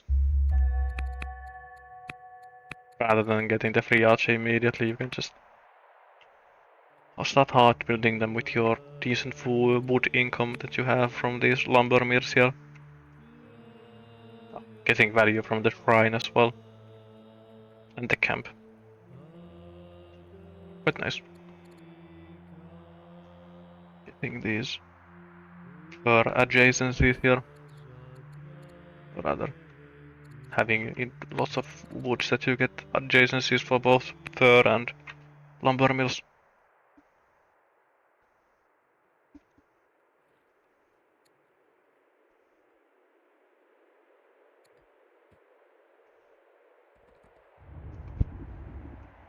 Well, there's the settler. Unfortunately ended the turn in a swamp, so we'll also carry on the damage to the city that will be founded. I think I'd also force much this settler to get the city down one turn faster.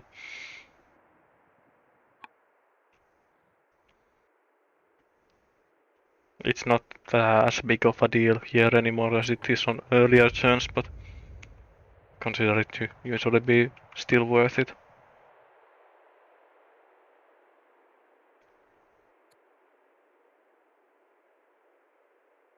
Quite unfortunate that these horses are so far away that he probably can't get them into this rider city.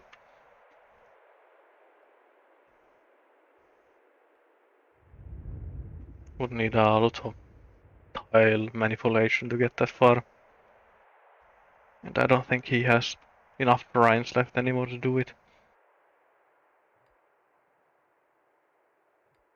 Zora Monastery going up here as well. Already got this one, so we'll see. Sorry, not that one. There's one working somewhere around here. Ah, it's still in progress. So it will be a really large jump in science for Egypt in a turn or two once these start finishing. It won't take long for him to catch up to Assyria.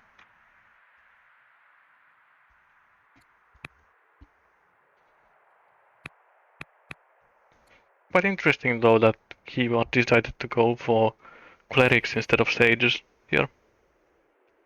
If you want to go for clerics to get the extra yields from your monasteries, I think it probably is much better for your temple just to go for clerics instead and get it from all of your specialists instead.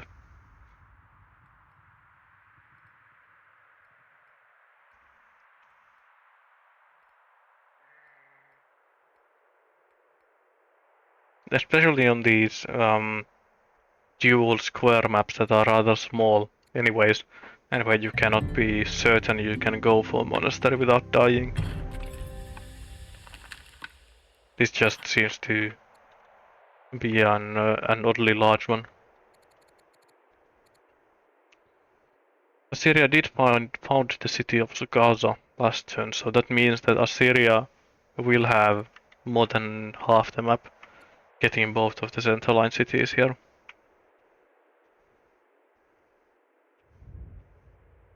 Unfortunately for him, though, it seems like the resources here have, when the lower city have spawned on the Egyptian side here. So both of the honey and the cattle are kind of on Egypt's side, and the ball here as well. So I don't think he will be able to improve any of these three resources.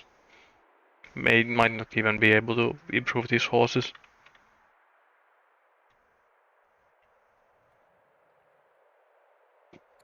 I assume Egypt is scrubbing administration at the moment. Yeah, just going for the two fast laws. And then doctrine for that seventh one. This is a very nice tech path that you can go for. Doctrine, then these two, and then you grab Landcon, Manor, Bodkin, or Battalions and Infantry Square. Does leave you kind of open to the Assyrian unique unit in this case though, so it could be awkward for Egypt once that he comes, because the Assyrian siege towers get the assault promotion that gives them extra defense versus ranged units, and if you go for the mounted lancers and then you immediately tech for longbows, you have two 8 strength ranged units that can really struggle into siege towers. They can really struggle with dealing with siege towers, which is probably pikemen. I'd probably like to see pikemen or even sportsmen more than archers this game from Egypt. For Assyria, it's quite free.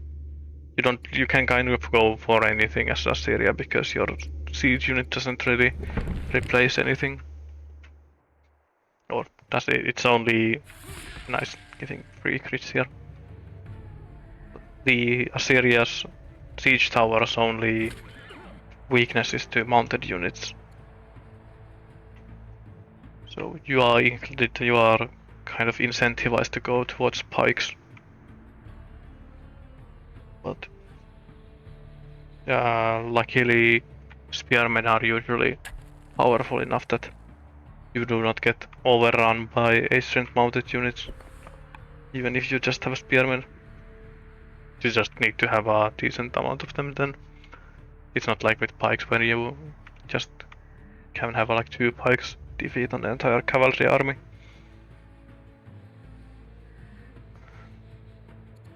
Turn 70. Now Blaj is also getting his monasteries up. 2 turns till Jebel Barkal. How many temples will he get from that? It's 2, 4, 6, 7, 8 temples. Only 2 cities that don't have religion spread to them yet. Unfortunately, having spent all of those missionary actions on spreading religion does mean that he doesn't have the extra disciples to immediately start building monasteries everywhere. So he's only building this one here. But I like the positioning for this monastery because it will almost certainly collapse these borders by getting this river tile into the borders. And that makes the movement from north to south there much easier.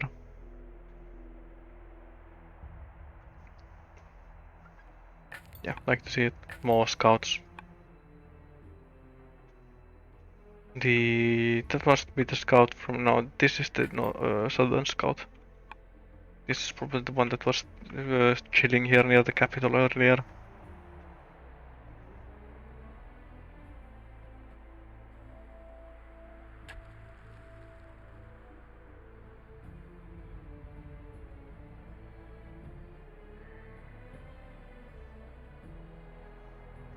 Still dealing with some of these vandal raids. Must have been actually kind of big as well, because these units are also low. Or it could be that he spent all of his orders fighting against Egypt for a couple of turns, and that meant that these units were just getting beat on by these mobs without actually making any resistance.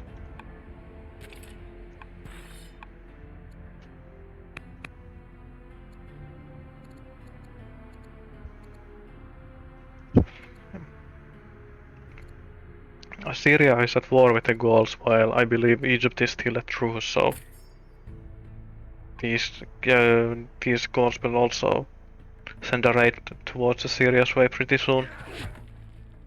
I think this one is only roaming. I think you need... Or is it... Maybe 4 units is already enough. Usually I think it's 5. Once they hit that 5th unit they send a raiding party. But I haven't still quite grasped the new raider AI.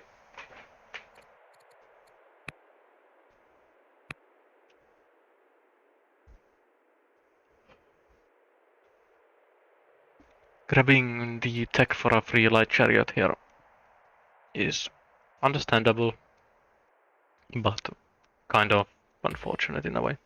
Though it does mean that it's very difficult for Assyria to try to make any offensive moves against him because of this open plain here is very difficult to attack the light chariots into.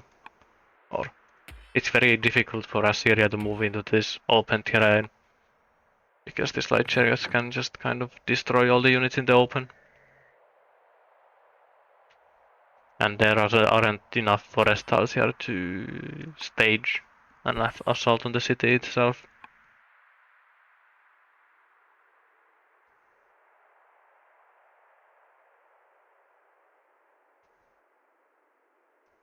Actually, this city is quite difficult to attack in any way. Quite interesting.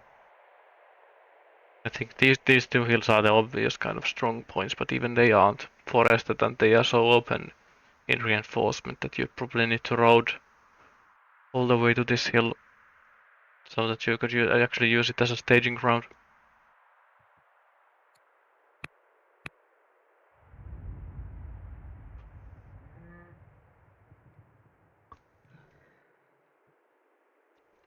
Yeah, I'm still kind of worried about these just building ranged units. It's only slingers and only light chariots. That once the siege tower hits the field, or even at this point, even the just battering rams, would be very difficult for Egypt to deal with.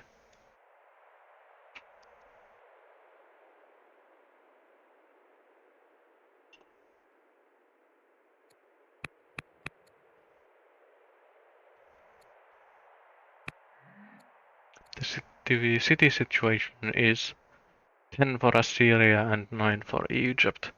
But Assyria still has two sides that they can go for, and this side doesn't seem like Egypt is in any hurry of taking it.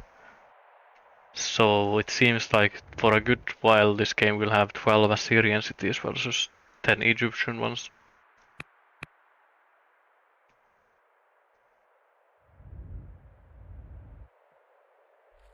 Will be interesting to see. I do consider Assyria to be in the driver's seat at this point, where Egypt has a lot of opportunities to make plays with these chariots and their high mobility, because they can still reposition from one side to the other quite easily. But it's difficult to push into these cities now.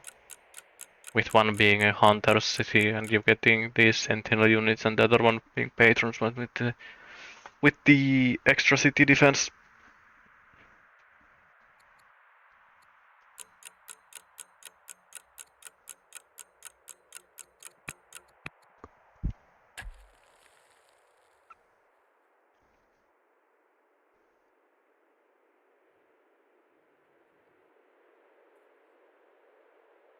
There we go.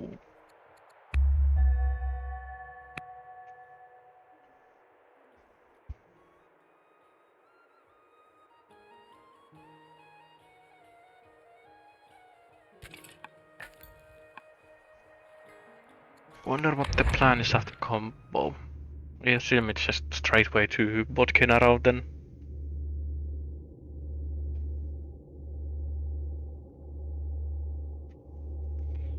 It's probably the most obvious route to take. Or maybe you go for a manor and then you take your laws from down here. You already are at 4, so you can go 7 from sovereignty.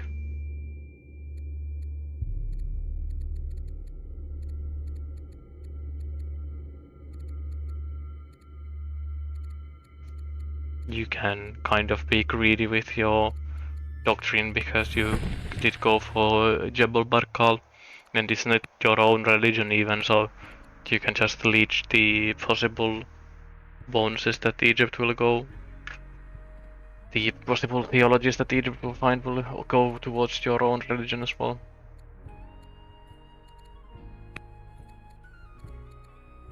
And funnily enough, he still hasn't influenced the Sargonid leader, but the queen has the Book of Secrets, which gives extra family opinion, so there is no rebel chance anymore because of that.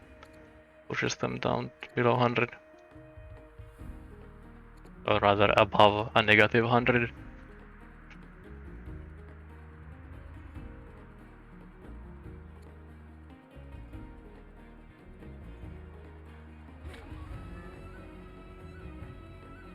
This spearman is actually getting kind of low.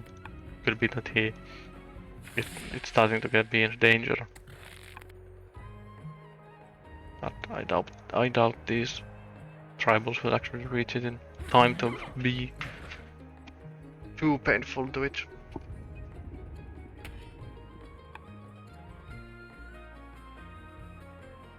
I like these slinger builds here though. Lets you use your build queues while you wait for this combo and then upgrade as many of them as you want or need. As Sion did show in an earlier game, that there's a lot of value in building these slingers early and then upgrading them only when you need to upgrade them, so you can save a lot of resources by skipping promotion tiers. Because if you promote a slinger to a archer, it's yeah, it doesn't quite show yet. But promoting a slinger into an archer costs you 80 training and 50 wood. Or 100 wood. And then but promoting into a longbow only costs you 100 training and 150 wood. So you actually save a lot of training by skipping the in-between step. Lets you do a bit of resource transmutation in a way.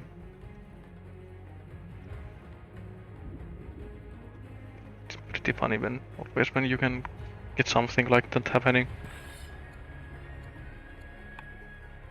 Still very order constrained though. Has been spending a decent amount of orders moving units from his capital towards the front line though, which is good. Doesn't mean even this unit that has only moved twice, I think, from the capital is still a whole turn closer to the fighting.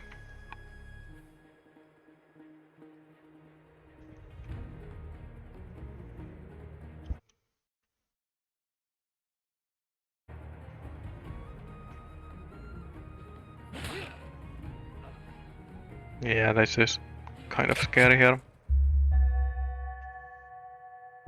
I don't think he expected this elite marauder to be standing in the fog of war for him.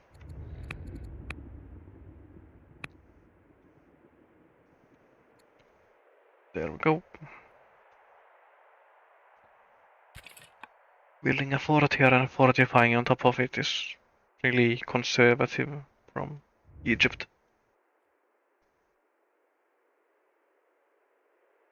Definitely a sign of not wanting to go on the offensive anytime soon. Actually, let's see how many units they lost. Yeah, it was a decent amount of losses. From 940 to 730, so 200 strength.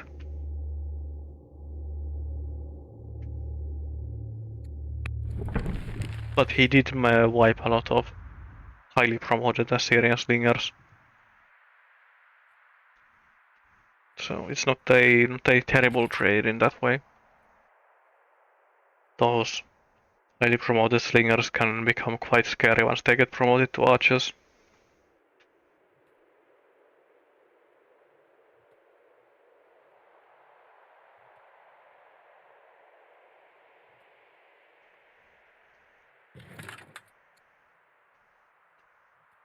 I'd actually like to see some promotions on these chariots. If you have extra training and extra orders to spend on it. Because these units work as power multipliers in a way. Well, because they can be in many places at once. Oh, not quite at once, but in succession. They can attack basically any unit that you want them to attack. Getting promotions on them lets you focus your damage even more into a even smaller area if you really want to kill something.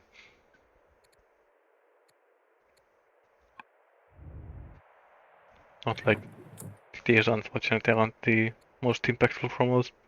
Even Heckler is really good on these light chariots with their high movement because you can pretty reliably reach generals to attack.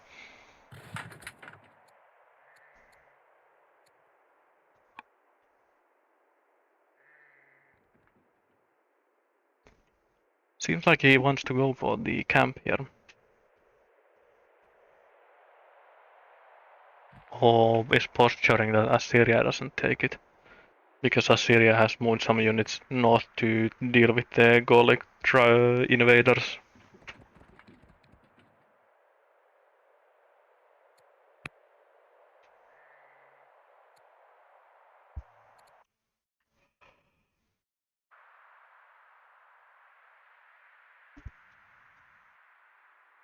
How close? Does Assyria have a settler somewhere?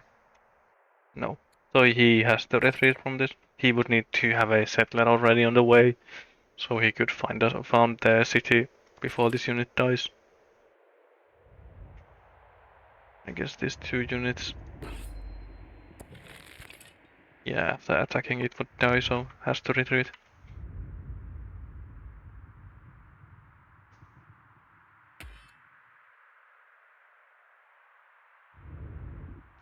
Very close though, unfortunate in that way. Even, I guess you could force march one of these axes and then you might be able to clear it this turn, but it's still scary.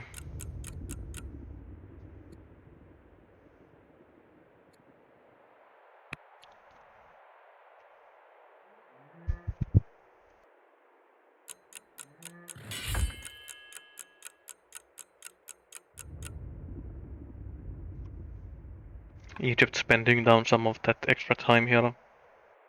Let's have a lot of orders banked as well. I'm guessing it's because a large part of their military died, so not really a huge amount of orders to, or rather, there's a lot of extra orders you can do stuff with.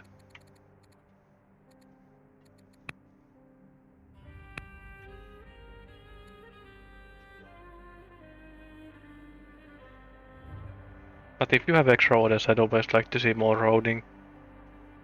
It's one of the best ways of using extra orders. And there we go, it's the Jebel Barkal that is finished, so you get a lot of free temples. It's a free temple in every city except these two. It's super nice in cities like this, with the only culture that the city has. It does come from Zoroastrianism, 2 from the religion itself, and 3 more from the temple. And then, yeah, it's half the order based from the temple.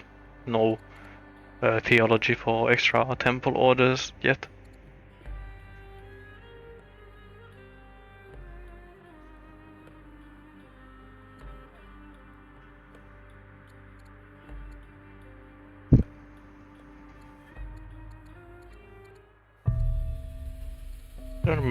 I think there was basically a guaranteed Jebel Barkal event that fires up at some point, but I don't quite remember what that one was. There are some of them are very nice to have, some of the Wunder events.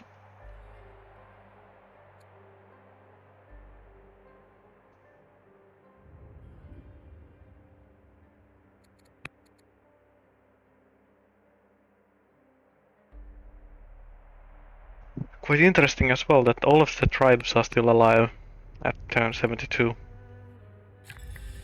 Not super common that you see it. But it's largely just because of Assyria's weird clearing pattern where he went to fight for a moment. Or rather, I think Moroten forced him to fight for a moment before he could focus again on pacifying the south, so it's kind of very natural that the tribes are his last priority here in south. But because it's competitive mode, clearing these camps does mean that there are no more raiders in the south for the rest of the game, so it does make the military presence need quite a bit smaller in the south. Yeah, and did have to retreat this. Not worth trying to play games when it's your queen who is commanding the unit.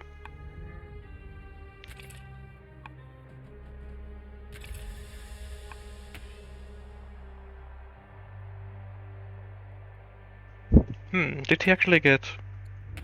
Last turn this was drawing as a force move, so he probably got a tile from something or something along those lines to get some extra movement. Or maybe it was just going weirdly because I was still in Egypt's POV and it doesn't show the extra movement you get from Zealot when you spectate as the opponent.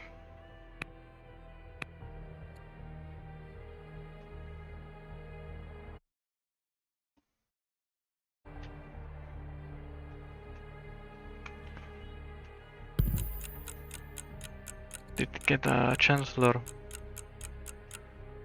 Unfortunately, not a good Chancellor because it gives negative religion opinion, but I think their family opinion offsets it.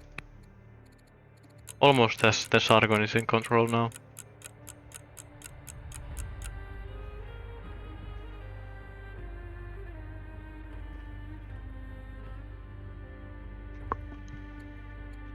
Are there any dice on the map actually? Yeah, there is. Just hasn't put a specialist on them. Still getting harassed by these javelineers.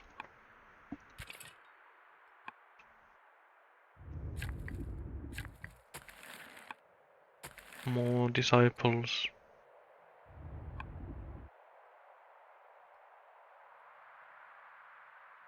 These crabs get the first Zoro temples up. So we should see a jump in science income. Yeah, I went from 43 to 49 in a single turn, so definitely shows up in the graph. Not quite as impressive as this one still, from Blaj. But still. It's natural that the higher your science income grows, the less the difference between them matters if it's a small amount, so the difference between 54 and 60 is much more smaller than the difference between like 24 and 30 in the absolute terms. Oh, percentages maybe.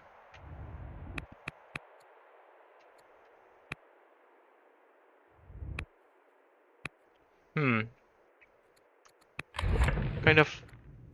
Well, Egypt's plan is quite simple here. I think it's just to get 2-7 laws, build your units, and try to make something to happen with them.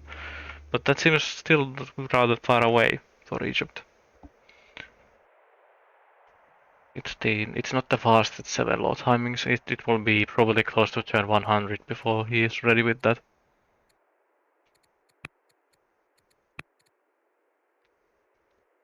It's still probably faster than the timing that Blaj has. But because Blaj has more land under his control, he can spend a lot of his military moves here dealing with these tribals, and maybe has skirmishing over this Golek site here, while Egypt doesn't really have the same.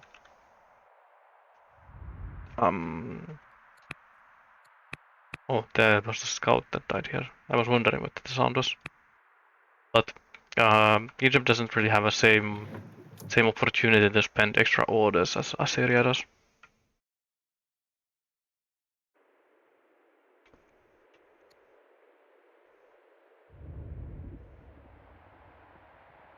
Though taking this Vandal site will take quite a while for Assyria even.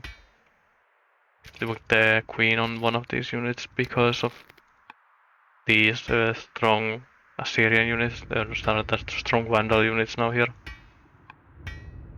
Of course, even one 6 strength unit. Which is more powerful than anything that Assyria has in the field. Very big resource banks for Egypt. For most nations, getting this much food is very much overkill, but as Egypt, because of your special unit being a food unit, you do need a good amount of income and probably even stockpiles of food when you want to actually get for your stronger unit.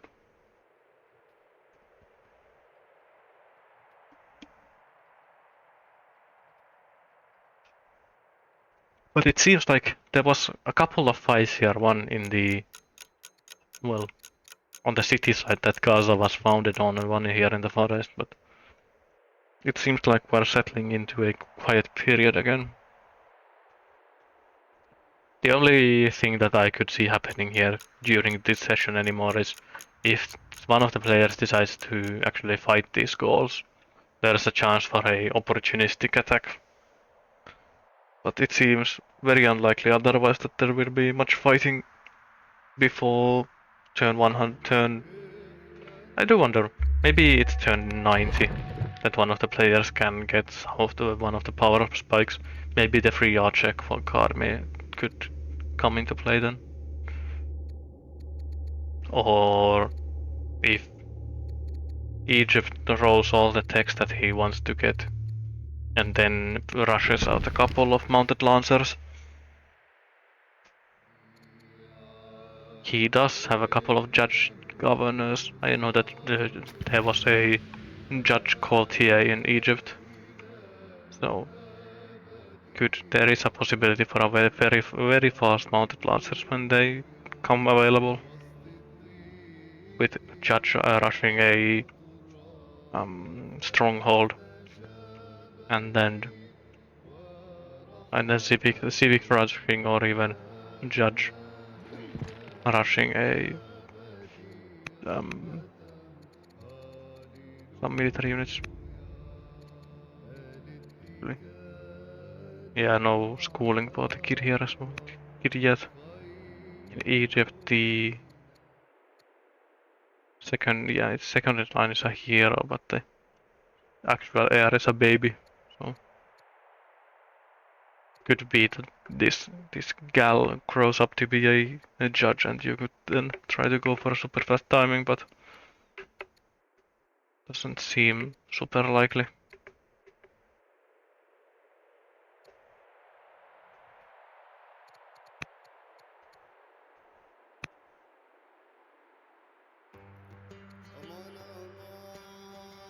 Impressive amount of lumber mills in the forest here. But I think Assyria has correctly analyzed that this is the best place on the map, I think, to put lumber mills into. It's basically the only actually large enough forest to really get benefit from those adjacencies, because these lumber mills do have a output bonus from other adjacent lumber mills.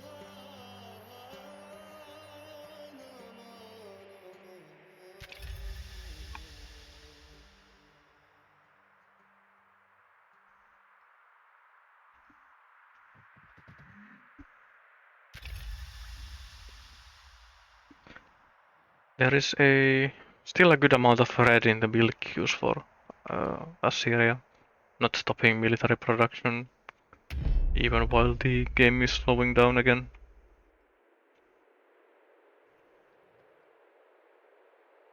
Getting priest here as well, and rebels. Are these just random rebels, or are these from an event? Getting two at the same time with only negative 26. Well, it's actually happiness here in. Well, or rather, the patrons are even happy with the queen, so I assume this is one of those slavery event chain or small revolts that you get from those. Yeah, it's slavery is the selected claw for Assyria here, so it's probably she, or rather, Moroten, Blaj is probably going through the middle part of the slavery event chain, where you get the slave army revolts for a moment.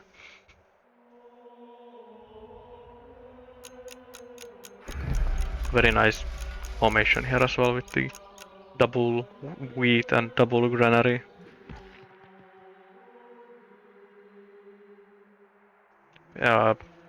It does feel a bit wasteful when it's a hunter city and you want to build military units out of it as well. But sometimes it still makes the acolytes and scouts and the couple of settlers that you build from there come out a good amount faster than they would from any other city.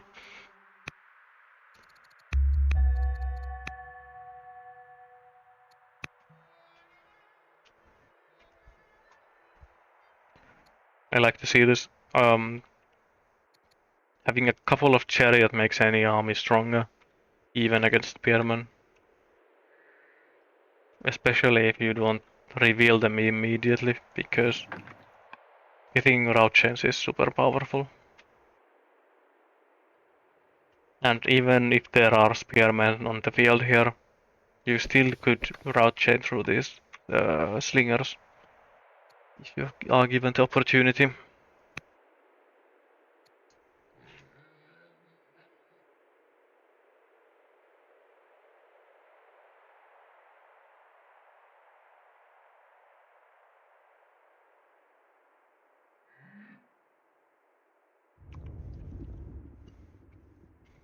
I wonder if Egypt will also try to go for combo to upgrade all of his slingers. Because he does have a lot of slingers. Yeah, it's 9 slingers. It's the only mounted unit that shows here. Actually, 8 slingers and the elite chevalier from the tribals is still alive.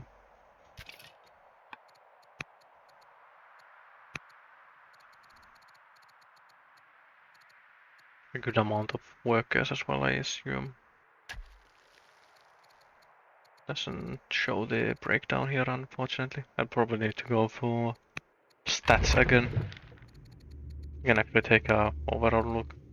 Training Assyria leading still, probably largely because of the Queen with 8 courage, giving an absolute metric ton of training.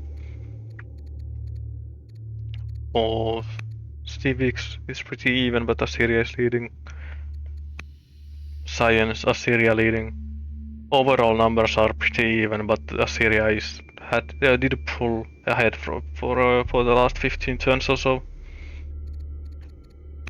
And orders getting more and more even, where Egypt actually had a lead over Assyria for most of the game, but now Assyria has caught up. I wonder, did the robust governor die for Egypt? No. Probably just spending a huge amount on improvement construction and fortifying as well. Only one at the moment, but I remember Egypt having 4 or 5 units fortifying at the same time at one point.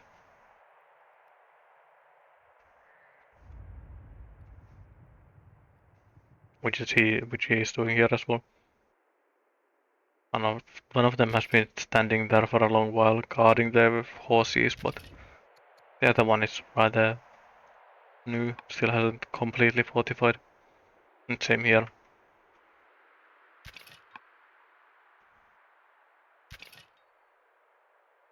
Yeah, it's very difficult to actually get that unit out of off the hill now. That there are forts there.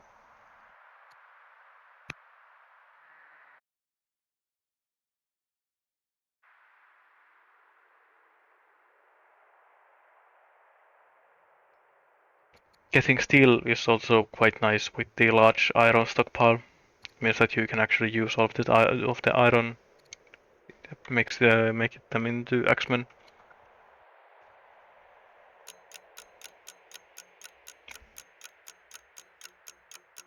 Though it does having to go to through steel does make your low timing slower.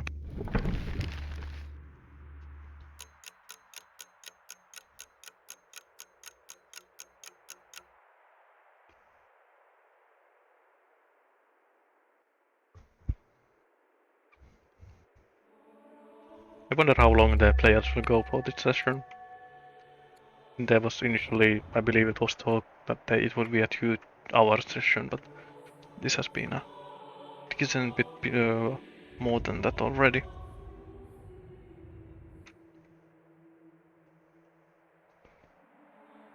Let's see. No promotion still on any of these units.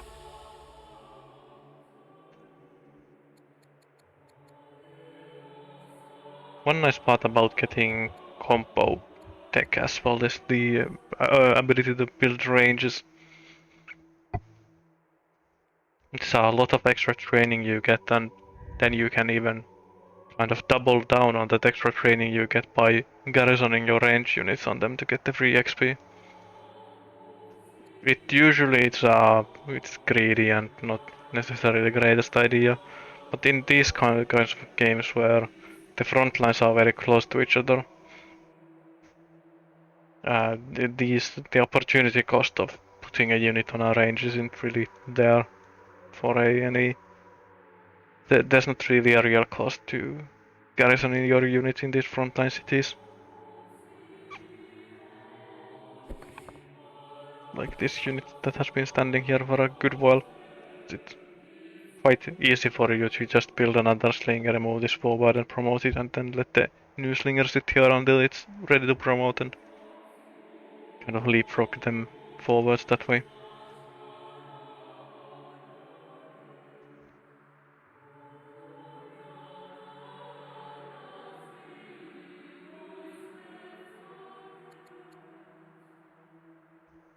Actually, we can probably see Jebel Barkal in the culture here. Yeah, there we go.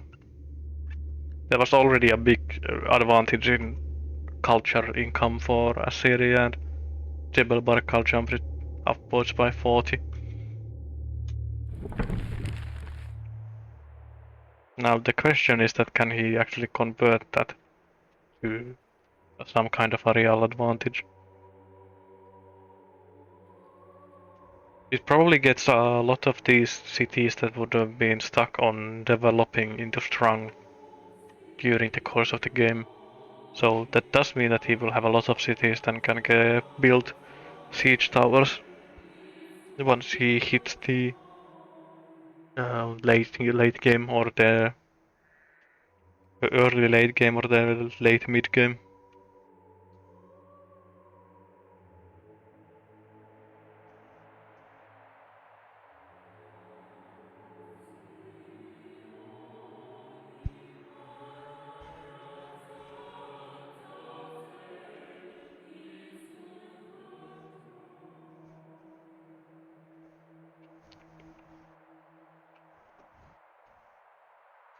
Already building a settler here, but it's an 8-turn one, so it does make sense. Unfortunately, he probably will have to clear this side completely again because it spawns another unit in 3 turns. And I don't think Assyria can quite muster the forces to kill it before the new unit spawns. One of the very annoying things about fighting these horse tribes is that if you step too close and the units move from the camp to attack you, you kind of have to kill the units that are rushing towards you before you go for the camp, and that means that it often gets multiple spawns off that these ground tribes don't really get that same privilege in a way. Ground types meaning tribes that are infantry. And just as I was talking, the Queen came in and just destroyed the unit in the camp, so once again I underestimate how strong spearmen are against cavalry. Especially these weaker cavalry with only 5 strength.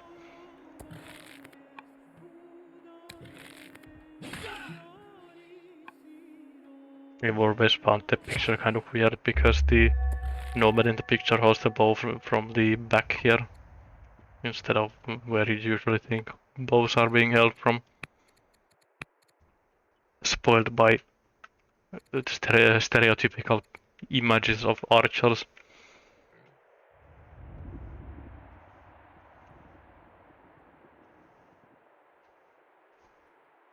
There are possibilities for some vassalage farms here again. Yeah, centralization farms. It's one of the most kind of... It's not hidden, the bonus, because it does read on the text here, but it's kind of so secondary to the actual second line of text where you get extra science, the ability to build marsh farms, but I love marsh farms. They're not necessary at all after you get the lumber mills, but they are very nice until you get to them. There are just very few maps where you actually get marsh farms in your territory in a meaningful, in the time frame when they are actually meaningful.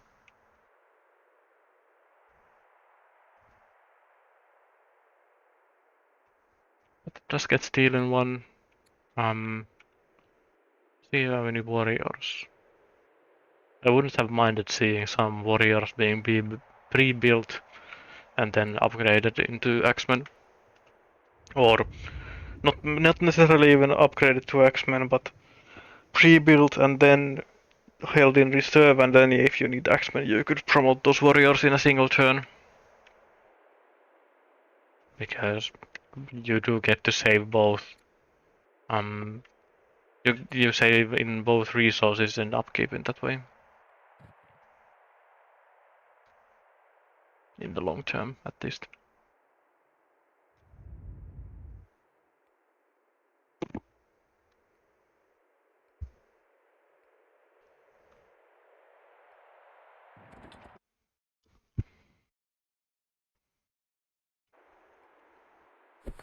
Interesting. I think these units came from down south, maybe. I wonder where they are going now. Is this a move against the city of Resen now?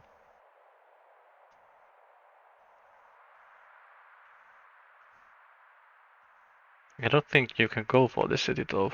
Though, let's see. I think Egypt will see the monastery here. Oh, actually, the monastery didn't collapse the border here. I'm kind of surprised about that. It just would have needed to put it on this tile here to actually get the river into his borders and get the movement from that.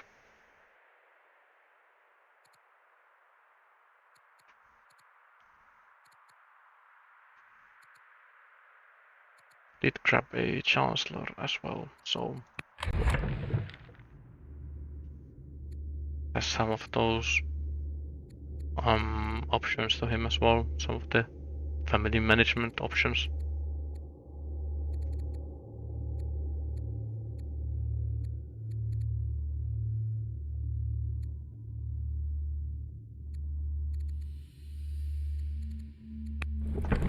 How many monasteries does Egypt have now? I know there's one here and there's one in the capital.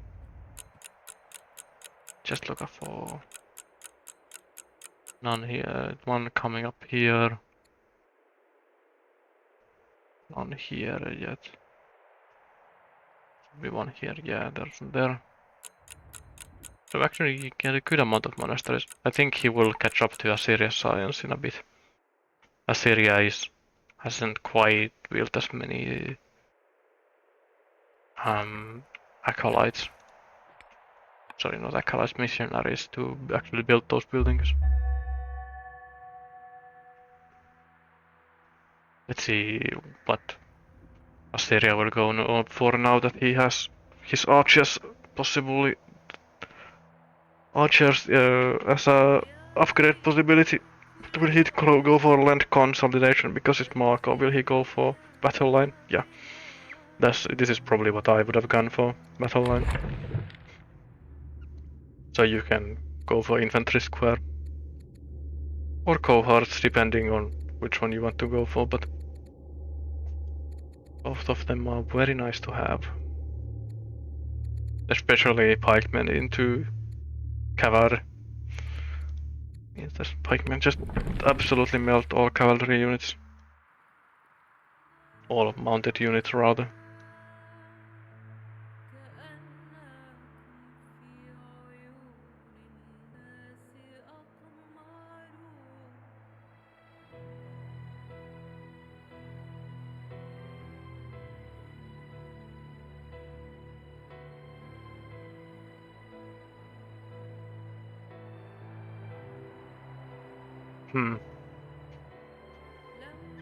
It's funny because despite the players being super close to each other, it's not particularly tense feeling at the moment.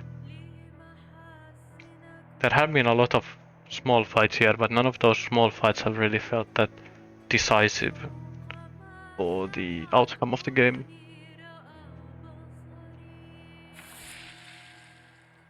Assyria is still ahead in my consideration, especially after the couple of skirmishes where Egypt lost some units. But again, the units that Egypt lost in those fights were the actually important ones, mostly. Losing the spearmen hordes, of course, but Assyria doesn't have a chariot tech available even. Yeah, hasn't gotten husbandry nor spoken will. Slowly clearing the ghouls out as well. Though I don't think he will be able to actually get the camp in any in the near future or even the intermediate future. With these Egyptian spearmen posturing there.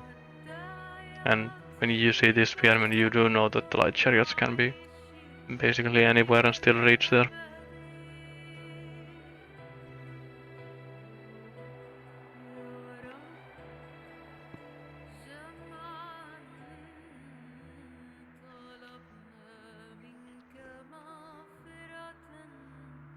Let's see.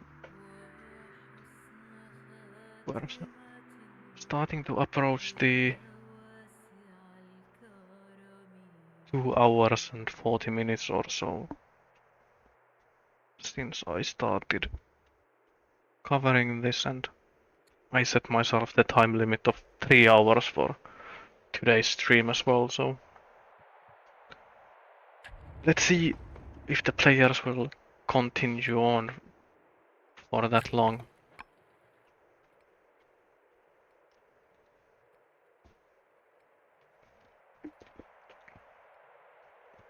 It's the curse of covering these games in the European evening on Sundays, because a lot of these later games do tend to run past midnight my time.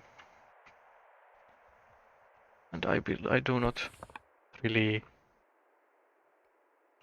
prefer not to stay up too long past the midnight on workdays.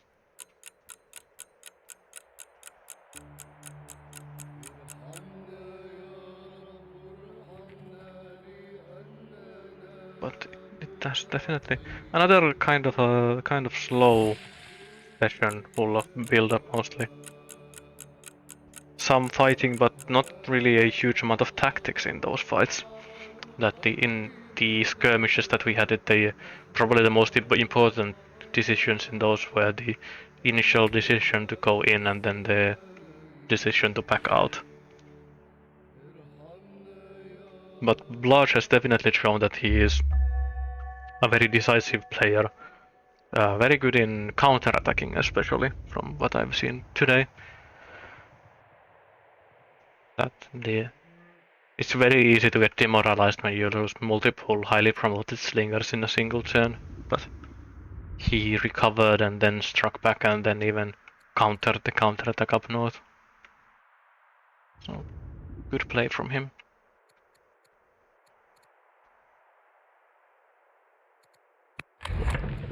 Egypt is getting close now to his 6th law here. Yeah, has slavery centralization.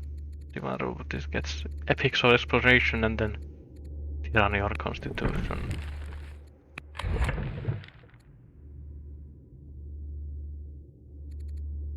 Almost there. I wonder if he actually wants to go for tolerance orthodoxy instead of one of these. I mean, he will get epics and exploration from this, but it could be that he will skip sovereignty and go for doctrine. I think going for sovereignty makes more sense than going for doctrine, but orthodoxy is strong.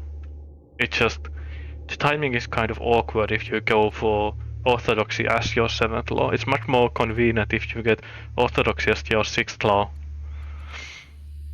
and then your 7th law afterwards, so you can use the orders to in preparation already to get before you get to your 8 strength unit, so you can build some of the supporting unit with order rushing and then just order rush 2 or 3 of your UU and then rush with those, as compared to when you get the orthodoxy as your last religion and you kind of have to spend the next 2 or 3 turns just of orders just rushing your UUs, and then you don't really have the supporting units.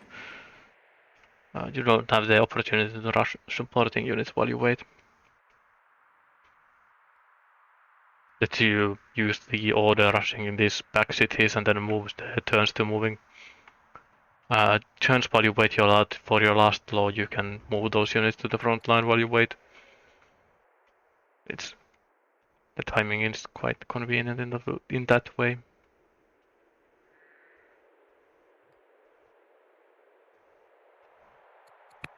But it's definitely one of my favorite reasons to go for manor quite early is this volunteers is ability to hurry with population, because all of the hurrying is very powerful, but I consider the hurrying with population to be the least costly in a way.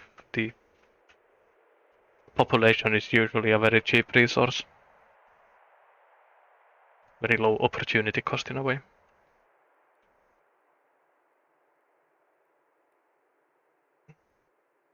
And similarly, rushing with trading is very convenient until you actually are in a war, and then it becomes very difficult to actually rush with trading.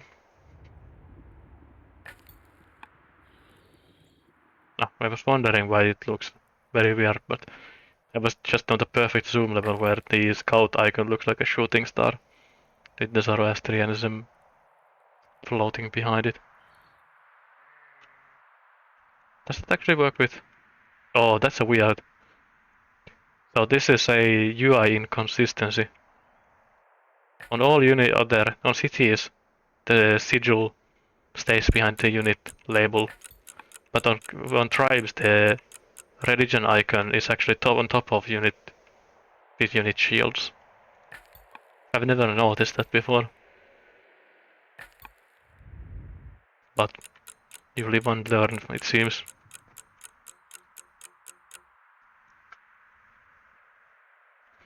I'll actually grab a screenshot of this and send it to the devs.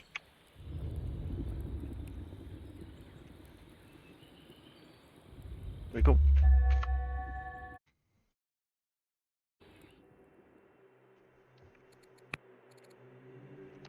I'm finding out a lot of weird stuff while I'm spectating these games, because I have way more time to focus on essential stuff than when I'm playing myself. I've decided, even when I'm playing single player, I usually try to play really fast so I don't get bad habits for multiplayer matches.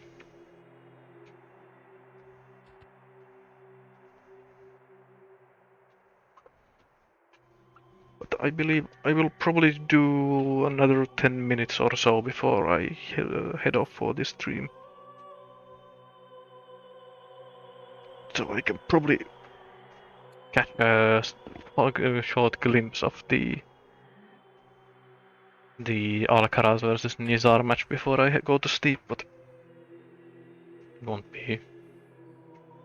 It won't cast until too far past midnight my time.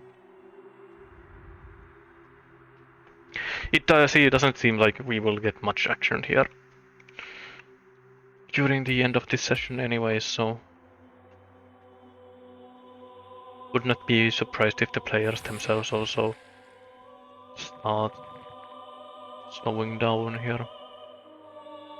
Interesting. Like for theaters as well.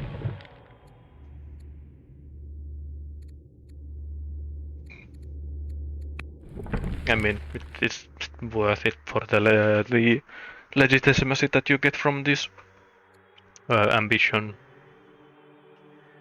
But I usually find theaters to be kind of overkill most of the time, because you do need culture, but you don't really usually need so much culture that you would go both amphitheaters and theaters. Sorry, audience and theaters.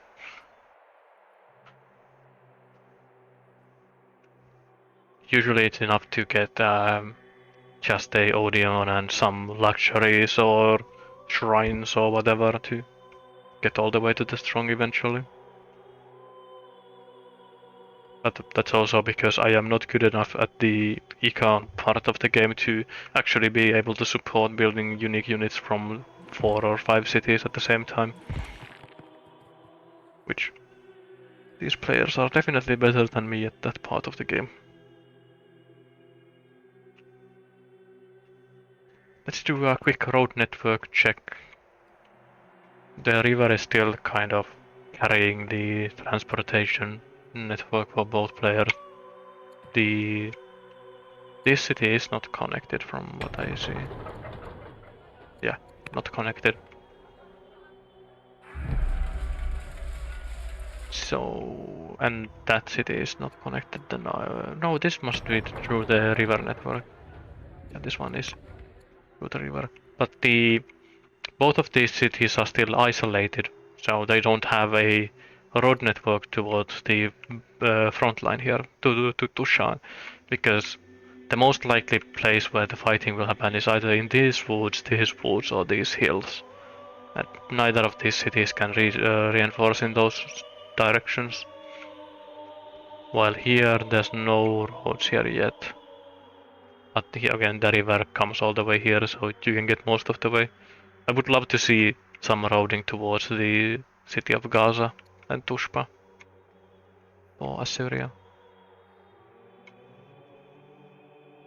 But this river is a good way to move stuff towards Tushan itself. The road here there helps a lot. For Egypt, they have a nice the river network here and then roads in offensive directions. But this city is currently cut off from actually moving units again. It's connected to the trade network, but it's not connected to the military. Military roads aren't connected, and because it is developing, it can contribute by building these chariots if he wants to. But he has a good road network here between the two cities to the rider cities. Just needs to build these couple of robots of roads here. But similar stuff here as well, that these cities are not connected to for military movement at all. Very awkward if you have to go across the river, move towards Gaza, or defend if Gaza moves against you.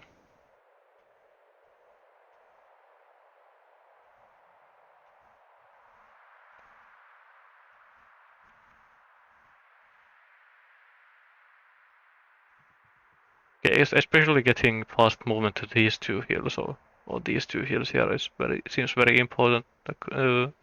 Near these lakes, they seem like the natural strong point in this middle area. Not a lot of other terrain that you can actually leverage if you want to fight here.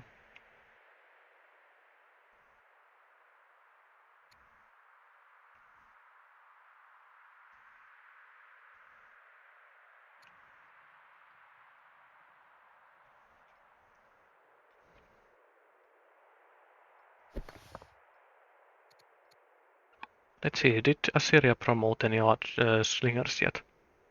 I assume that he will hold them in reserve as just slingers until he needs to upgrade them. Oh, this is kind of scary.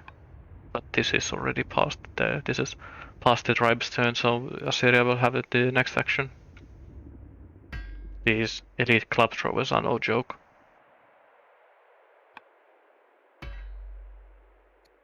These are probably the scariest tribal unit. I think they are the scariest tribal unit.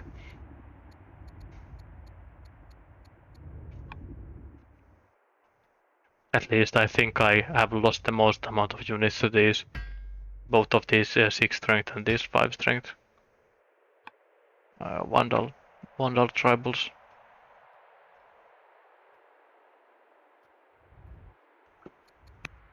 Family opinion, fine. The clerics don't like the Queen of Egypt. Is it just because... Yeah, just general stuff.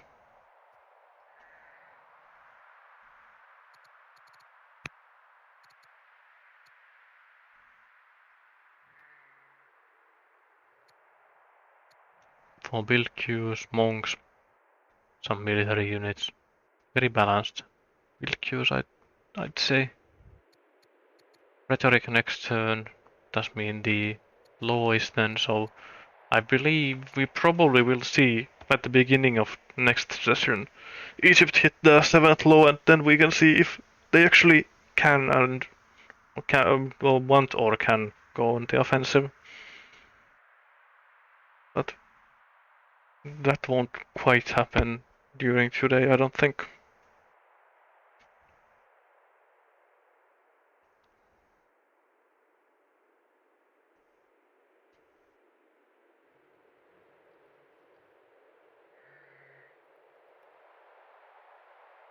I'll do it so that I'll finish this 10 circles, so I'll see what Assyria does, and I will finish these today's stream on that. I'll hit the promised 3 hours then.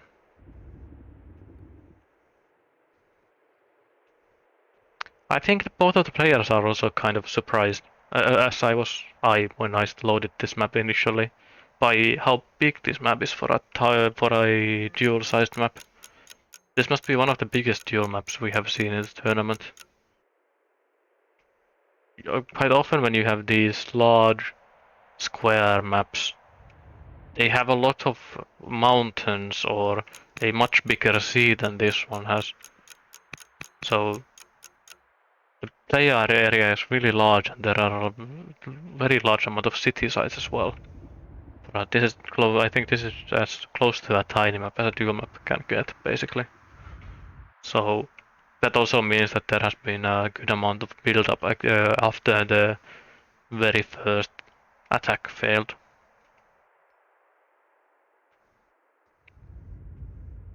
With the distances being large enough that you have you don't really have an immediate breakthrough if you kill some of the enemy's units. Like here, what happened here in Gaza, where both players killed some units here, but with the cities here they're having multiple cities behind them that can reinforce into them. It's kind of difficult to actually consolidate on your victories and try to push forwards, gather momentum in that way.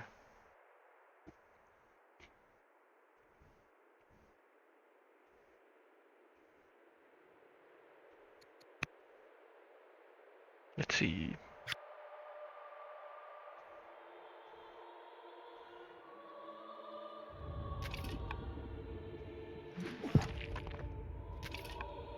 Trying to clear the tribals here. Doesn't see the raiders, which is somewhat awkward.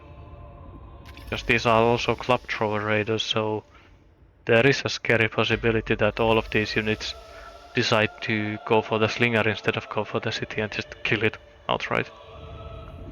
I don't think the raider AI still does that, but I have been surprised before by what the new raider AI does. I mean, the new raider AI in quotation marks, because I think the raider AI got changed by like 3 months ago by now. But it's still new to me.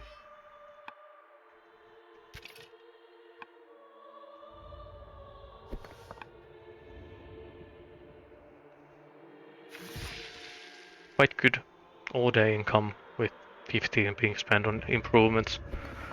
Probably largely funded by just the number of temples now.